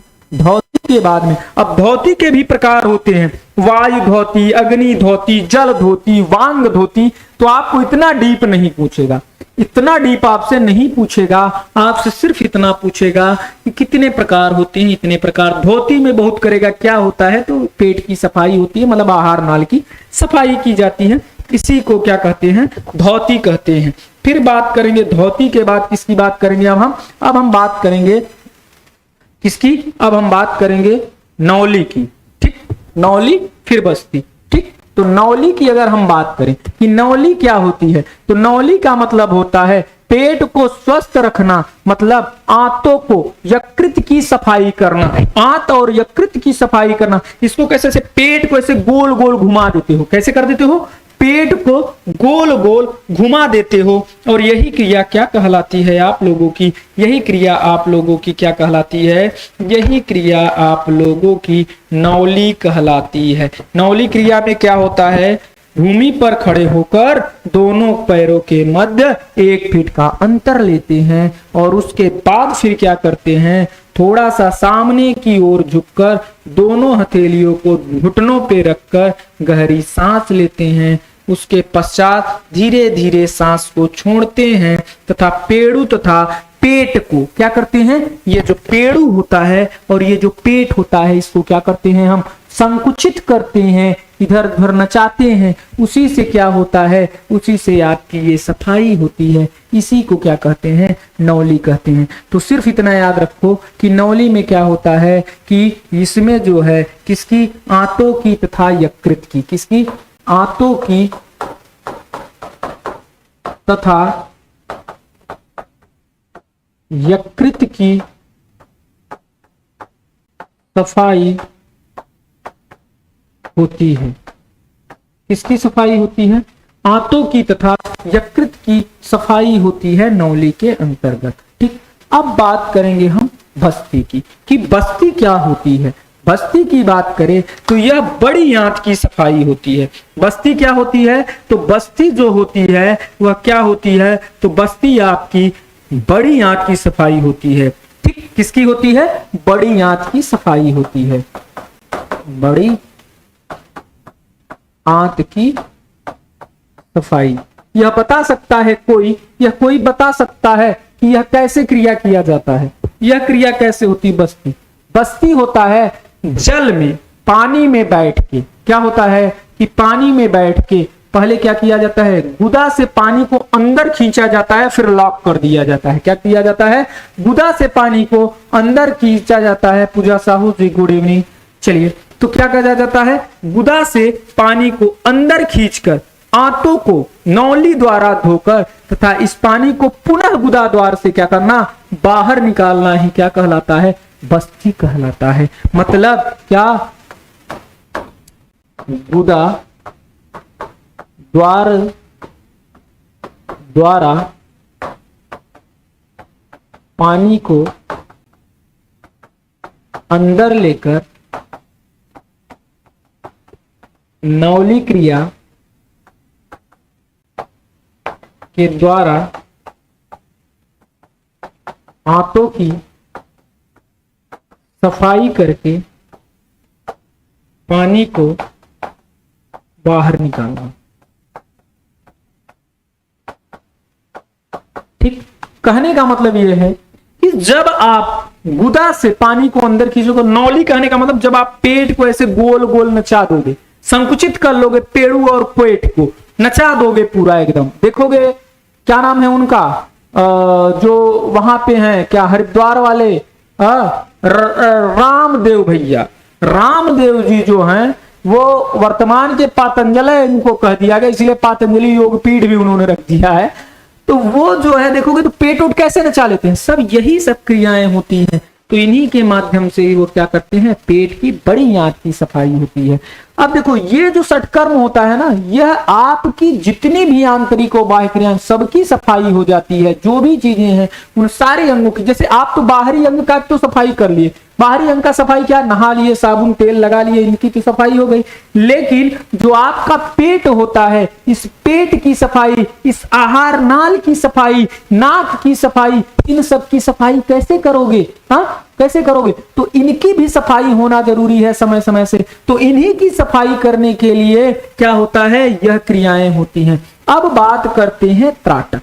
त्राटक क्या होता है? त्राटक मतलब कोई मोमबत्ती या किसी ऐसी चीज को कोई एक केंद्र बिंदु माना जाता है और उस केंद्र बिंदु को ध्यान से देखते रहते हैं हम, और हम तब तक उस केंद्र बिंदु को ध्यान में रखते हैं जब तक कि हमको ये नहीं लगता है कि अब हमारा ध्यान एकाग्रचित हो गया।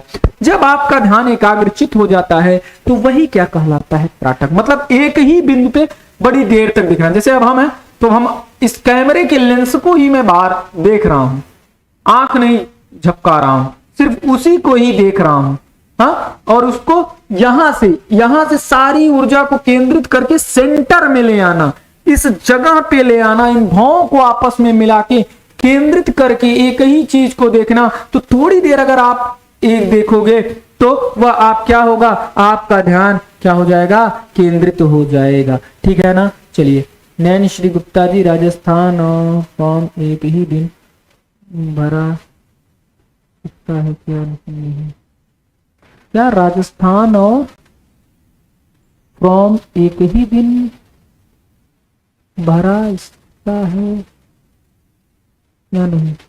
कहीं का भी फॉर्म होगा, अगर फॉर्म अलग अलग स्टेट का है तो आप अलग अलग जगहों एक साथ ही डाल सकते हो, उसमें कोई दिक्कत नहीं, आप डाल सकते हो, इसमें कोई दिक्कत नहीं है। ठीक है ना। तो त्राटक का मतलब होता है आंखों को स्वस्थ रखना। क्या? आंखों को स्वस्थ रखना। आंखों को स्वस्थ रखने का मतलब क्या होता है, एक बिंदु पर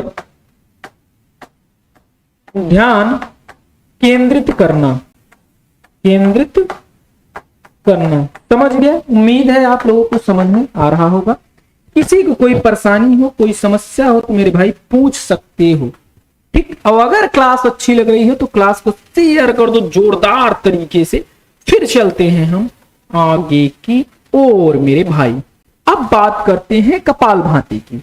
तो कपालभाति में क्या होता है, इस क्रिया से फेफड़े, हृदय तथा पाचन तंत्र साफ रहता है। क्या होता है, इस क्रिया से फेफड़ा, हृदय, पाचन तंत्र, ये सारी चीजें आपकी क्या होती हैं, साफ रहती हैं। कपालभाति से अभिप्राय यह होता है, क्या कहने का मतलब कि हम क्या करते हैं, सुखासन में बैठकर सीधे क्या होते हैं, शरीर को सीधे रखते हुए दोनों हथेलियों को अपने घुटनों पर टिकाते हैं तथा नाक के एक छिद्र से सांस को लेते हैं इस तरीके।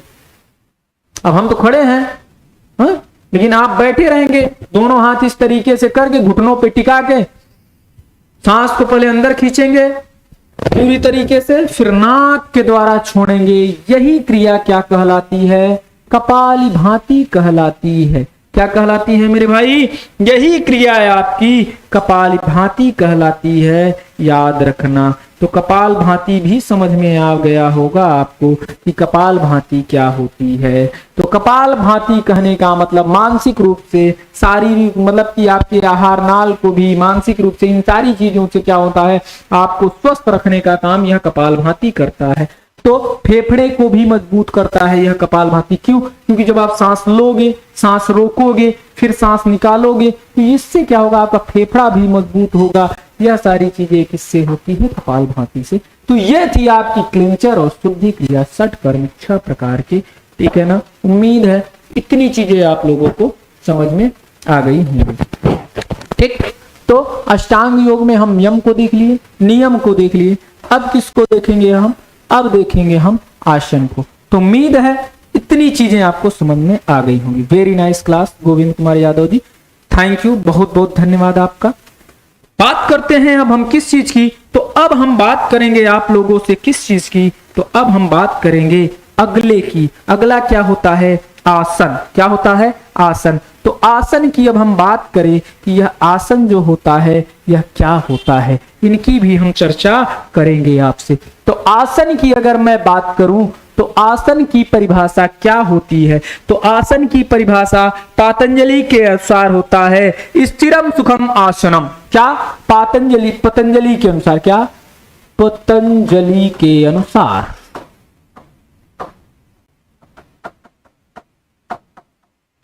क्या होता है? स्थिरम सुखम आसनम। स्थिरम सुखम आसनम। क्या? आसनम। स्थिरम सुखम आसनम कहता है मतलब व्यक्ति का सुख की स्थिति में बैठना, अर्थात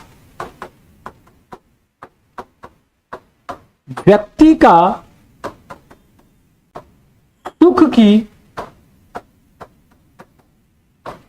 स्थिति में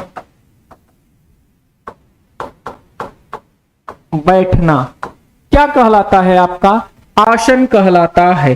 ठीक, अब बात करते हैं मंडल ब्राह्मणोपनिषद की। किसकी? मंडल ब्राह्मणोपनिषद के अनुसार।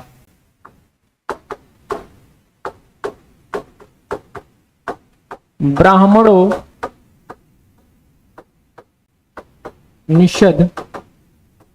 के अनुसार ठीक, तो मंडल ब्राह्मणोपनिषद के अनुसार क्या होता है? चीरकाल तक, चीर मतलब देर तक सुखपूर्वक बैठने की जो स्थिति होती है, क्या? देर तक सुखपूर्वक बैठने की जो स्थिति होती है उसे ही क्या कहते हैं? आसन कहते हैं। क्या? चीरकाल तक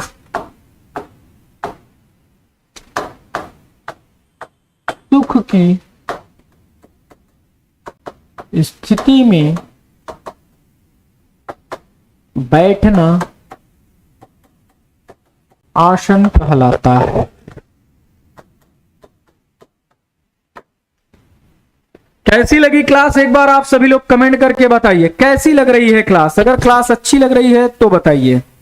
ठीक, एक बार बताओ क्लास कैसी लग रही है? अच्छी लग रही है ना सबको? पर कमेंट करके आप सब बताइए। लग रहा है आप लोग सुस्त हो गए हो। क्या हो गए हो? सुस्त हो गए हो, ज्यादा देर तक पढ़ लिए हो। हाँ, अगर दिक्कत होगी, ज्यादा टाइम हो रहा होगा, आप ऊब रहे हो गए तो बता देना, क्योंकि किसी को बांध के जबरदस्ती नहीं पढ़ाया जा सकता। अगर आपको पढ़ने की इच्छा होगी तभी हम पढ़ा सकते हैं, जबरदस्ती नहीं पढ़ा सकते हैं। ठीक है ना मेरे भाई? क्योंकि आप इंसान हो, जानवर थोड़ी ना हो। ठीक, तो पहला क्या होता है? अगर इसकी मैं बात करूं तो आसन के प्रकार, आसन कितने प्रकार के होते हैं? तो आसन 3 प्रकार के होते हैं। कौन कौन सा होता है? तो पहला होता है संवर्धनात्मक या व्यायात्मक आसन, जिसे हम क्या कहते हैं? करेक्टिव या कल्चरल आसन बोलते हैं। विश्रामात्मक या शिथिल कारक आसन, जिसे रिलैक्सेटिव आसन बोलते हैं। ध्यानात्मक आसन मतलब मेडिटेटिव आसन बोलते हैं। ठीक, चलिए। हरे कृष्णा जी, बहुत अच्छा। मनु यादव सर, अच्छी है, बहुत अच्छी क्लास है। नाइदा खान जी, हाँ, चलिए, बहुत बहुत बधाई आप लोगों का, बहुत बहुत धन्यवाद। पीके लाल जी, क्लास मस्त है sir, thank you. Sarita Rani, good sir, thank you. सभी का बहुत बहुत धन्यवाद आप लोगों का। अब अगर बात करें कि वह संवर्धनात्मक या व्यायात्मक आसन क्या होता है, फिर बात करेंगे, हम एक एक के विषय में चर्चा करेंगे। अब अगर मैं बात करूं कि ये ये जो होता है संवर्धनात्मक या व्यायात्मक आसन कौन सा होता है, जो आपके शरीर को, शरीर के अंगों को, आपके पोस्चर को, आपकी स्थिति को क्या करता है, सुधारने का काम करता है, वही होता है संवर्धनात्मक आसन। विश्रात्मक आसन कौन सा होता है, तो विश्रात्मक आसन होता है जो आपको आराम प्रदान करता है। जब आप थक जाते हो तो जो आपको आराम देता है, स्थिरता प्रदान करता है, शिथिलता प्रदान करता है, उसे हम विश्रात्मक आसन कहते हैं। ध्यानात्मक आसन कौन सा है, तो ध्यानात्मक आसन वह होता है जिसमें आप क्या करते हो, पूजा करते हो, पाठ करते हो, क्या करते हो, पूजा पाठ करते हो, वही क्या होता है, ध्यानात्मक आसन होता है। अब बात करेंगे कि ध्यानात्मक आसन के प्रकार कौन कौन से हैं। तो ध्यानात्मक आसन की बात करें तो ध्यानात्मक आसन होता है पद्मासन, सिद्धासन, स्वास्तिकासन, शमासन, वीरासन, गौमुखासन, भद्रासन, ठीक, उसके अलावा सुखासन और वज्रासन, ये क्या होते हैं, ध्यानात्मक आसन होते हैं। अब इनमें से आपको क्वेश्चन कैसे बनाएगा, क्वेश्चन बताएगा, इनमें से कोई एक आसन उठा के दे देगा और पूछ लेगा इनमें से ध्यानात्मक आसन कौन सा है या इनमें से ध्यानात्मक आसन कौन सा नहीं है, तो इसे आपको पता होना चाहिए मेरे भाई। संवर्धनात्मक आसन की बात करें तो शीर्षासन, सर्वांगासन, मत्स्यासन, उसके अलावा हलासन, भुजंगासन, शलभासन, धनुरासन, चक्रासन, सिंहासन, वज्रासन, पश्चिमोत्तासन, मयूरासन, मंडूकासन, ये क्या होते हैं, संवर्धनात्मक आसन होते हैं। अर्थात ऐसे आसन जो आपकी बीमारियों से दूर रखते हैं, क्या, ऐसे आसन जो बीमारी से दूर करते हैं तथा हमारे लिख दिया हमारे को, तथा हमारे शरीर की विकृतियों को दूर रखते हैं। ठीक, आरामदायक आसन क्या होता है, शशांक आसन, शवासन, मकरासन, ये जो होते हैं क्या होते हैं, आरामदायक आसन होते हैं। ठीक, आगे बात करेंगे आसन के बाद प्राणायाम की। ठीक,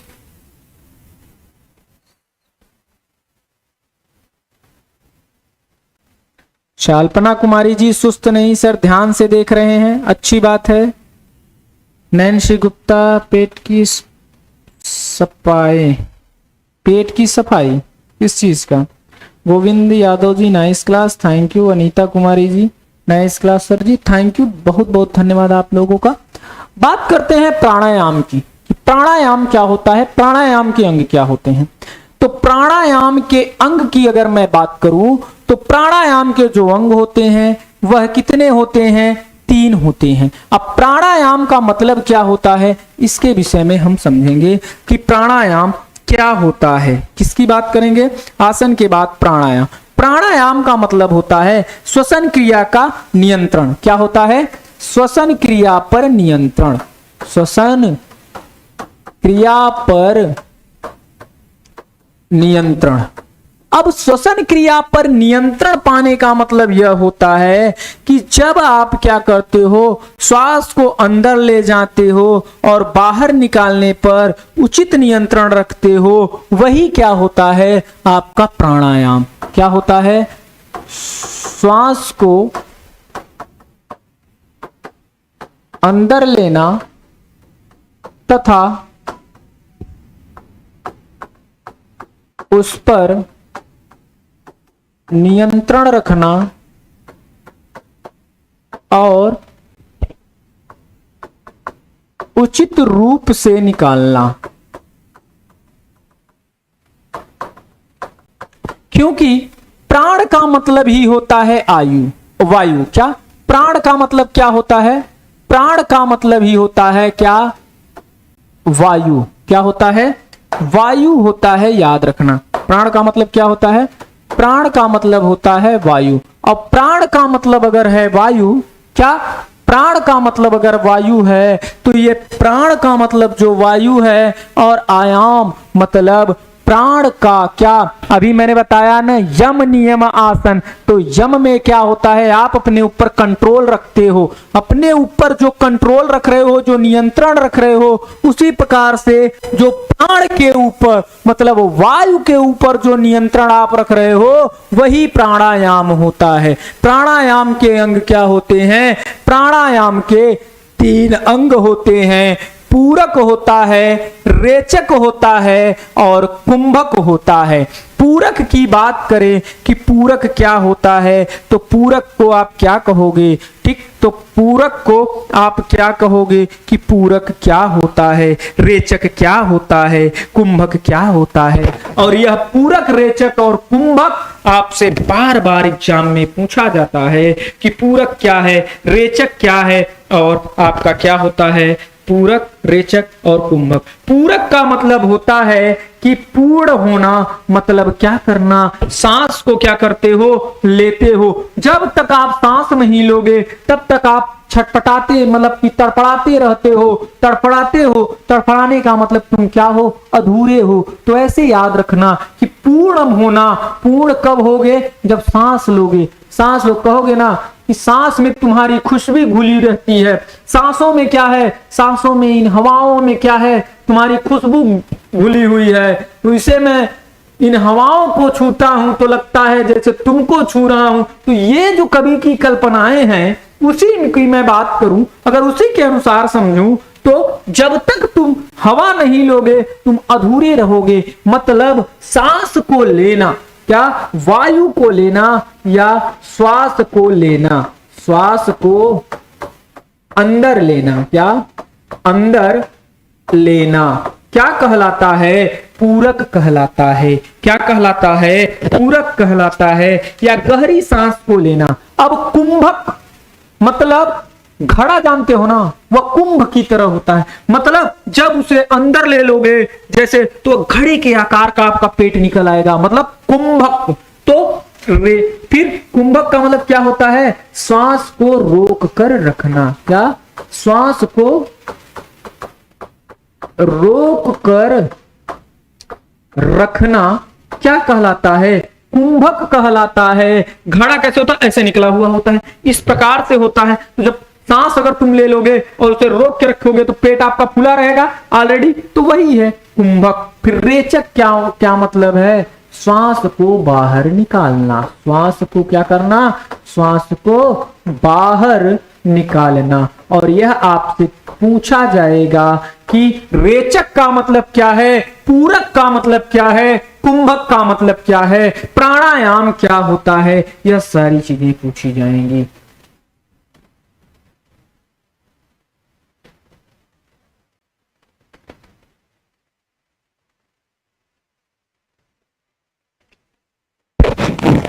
शशि रंजन सर, ऐप पे कुछ और यूट्यूब पर कुछ और। जी तो बोलिए क्या दिक्कत है शशि जी, आपको समस्या बताइए, क्या है आपको, क्या समस्या है बताइए। आप ऐप पे कोई समस्या है या यूट्यूब पे आपको कोई समस्या आ रही है? ऐप पे नहीं पढ़ा रहे हैं या यूट्यूब पे नहीं पढ़ा रहे हैं, समस्या क्या है ये बताइए हमको। आप ऐप पे एनाटॉमी पढ़ा रहे हैं, यहाँ आपको योगा पढ़ा रहे हैं, दिक्कत क्या है अब आप ये बताइए। हाँ ये बताओ मेरे भाई शशि रंजन जी, बोलो। अरे यार क्या चाहते हो, कुछ तो फ्री में भी करने दो यार, तुम लोग तो एकदम से बांध के रख देते हो। हाँ चलो कोई बात नहीं, आगे बात करते हैं प्राणायाम के प्रकार की। तो प्राणायाम के कितने प्रकार होते हैं? तो प्राणायाम के प्रकार होता है सूर्यभेदी, उज्जयी, शीतकारी, शीतली, भस्त्रिका, भ्रामरी, प्लावनी, मूर्छा, चंद्रभेदी, मस्तिका आदि होते हैं। क्या होते हैं ये सब? क्या हैं? यह सब आपके प्राणायाम के भाग होते हैं। किसके भाग होते हैं? प्राणायाम के भाग होते हैं। प्राणायाम के कौन कौन से भाग होते हैं? तो सूर्यभेदी, उज्जयी, शीतकारी, शीतली, भस्त्रिका, भ्रामरी, प्लावनी, मूर्छा, चंद्रभेदी, मस्तिका, ये सब क्या हैं? यह आपके प्राणायाम के भाग हैं। ठीक, तो ये जो होते हैं, अब आपको प्राणायाम के प्रकार की बात करें तो अब इसके डीप बहुत ज्यादा नहीं पढ़ाएंगे हम आप लोगों को, क्योंकि बहुत ज्यादा डीप हो जाएगा। अब अगर इसकी बात मैं करूं कि सूर्य भेदी, तो अगर सूर्य भेदी क्या होता है, उज्जयी क्या होता है, शीतकारी क्या होता है, तो इसको भी हम पढ़ाने को पढ़ा सकते हो, लेकिन आपको इनसे जो है बहुत कम ही होगा। कि शीतली क्या होता है, जैसे अगर मैं शीतकारी की बात करूं तो मुंह से सांस लेते हुए जीभ के अग्रभाग को तालू से लगाए और सांस लेते वक्त इस तरह का आवाज हो जैसे कि मानो कोई क्या कर रहा हो, सांप फुफकार रहा हो, उस तरह की आवाज निकले, तो वह होता है क्या है आप लोगों का, तो वह होता है शीतकारी। क्या होता है, गर्मी में आपको ठंडक प्रदान करता है। तो यह सारी चीजें होती हैं, ठीक, लेकिन यह नहीं पढ़ाएंगे क्योंकि इतना डीप आपको नहीं। आपसे सिर्फ इतना पूछेगा, इनमें से कौन प्राणायाम का भाग नहीं है, पूछेगा इनमें से कौन प्राणायाम का भाग है, इस तरीके से पूछेगा क्वेश्चन। तो याद रखिएगा, इनको जरूर याद रखना है आप। सूर्य भेदी क्या है, प्राणायाम। उज्जयी क्या है, प्राणायाम। शीतकारी क्या है, प्राणायाम। शीतली क्या है, प्राणायाम। भस्त्रिका क्या है, प्राणायाम। भ्रामरी क्या है, प्राणायाम। प्लावनी क्या है, प्राणायाम। मूर्छा क्या है, प्राणायाम। चंद्रभेदी क्या है, प्राणायाम। मस्तिका क्या है, प्राणायाम। तो ये सारी चीजें क्या हैं, प्राणायाम होते हैं, प्राणायाम के भाग होते हैं। अब प्राणायाम के बाद बात करें यम नियम आसन प्राणायाम। क्या, यम नियम आसन प्राणायाम प्रत्याहार। ठीक, तो प्रत्याहार नहीं है क्या, चलो यम नियम आसन ही है, चलो यहीं तक है। तो कल बात करेंगे हम किस पर, प्रत्याहार की बात करेंगे, धारणा की बात करेंगे, ध्यान की बात करेंगे और समाधि की बात करेंगे। फिर बात करेंगे हम आप लोगों से किसकी, बंध की बात करेंगे कि बंध क्या होता है। बंध के बाद बात करेंगे 9 रोग निवारक आसन कौन से होते हैं, मोटापा क्या होता है, मधुमेह क्या होता है, इसके अलावा अस्थमा, रक्तचाप, पीठ दर्द, और इनसे कौन से इनके लिए आसन फायदेमंद है। तो आज की क्लास को हम यहीं तक रखेंगे। ये आपके पोज होंगे, ये आसन होंगे, कौन से आसन कब करना है, तो इसके विषय में हम कल आप लोगों से चर्चा करेंगे। फिर पढ़ाएंगे योग निद्रा क्या होता है, प्रकार और इसके लाभ क्या होते हैं। तो ये सारी चीजें हम आप लोगों को क्या करेंगे, कल चर्चा करेंगे। इसकी पीडीएफ पाने के लिए आप लोग क्या कर सकते हो, टेलीग्राम चैनल को आप सब ज्वाइन कर लो, वहां पे आप लोगों को इसकी पीडीएफ आप लोगों को मिल जाएगी। तो इसकी पीडीएफ पाने के लिए आप टीचर्स एकेडमी के TGT PGT physical education batch का जो टेलीग्राम चैनल है उसको आप ज्वाइन कर लें। तो आज की क्लास को यहीं तक रखते हैं। क्लास कैसी लगी आप लोग ऑफलाइन कमेंट करके जरूर बताइएगा। इसके साथ ही साथ अगर क्लास अच्छी लगी हो तो क्लास को शेयर करिएगा। तो आज की क्लास को यहीं तक रखते हैं। इसके साथ ही साथ आप लोगों को बता दें कि ये जो 80% का ऑफर चल रहा है, इस 80% के ऑफर के लिए आप क्या कर सकते हो, 9628959237 पे या 8318489291 पे संपर्क कर सकते हो। हर बैच के लिए, कोई भी बैच हो, चाहे टीजीटी हो, पीजीटी हो, एलटी ग्रेड हो, उत्तराखंड एलटी हो, कोई भी बैच हो, इन सब पे इस समय दीपावली उत्सव ऑफर चल रहा है, 80% का छूट चल रहा है, तो आप इसका लाभ उठा सकते हैं। तो चलिए आज की क्लास को यहीं तक रखते हैं। थैंक यू, धन्यवाद। जय हिंद, जय भारत। खुश रहिए, स्वस्थ रहिए, मस्त रहिए और तैयारी करते रहिए।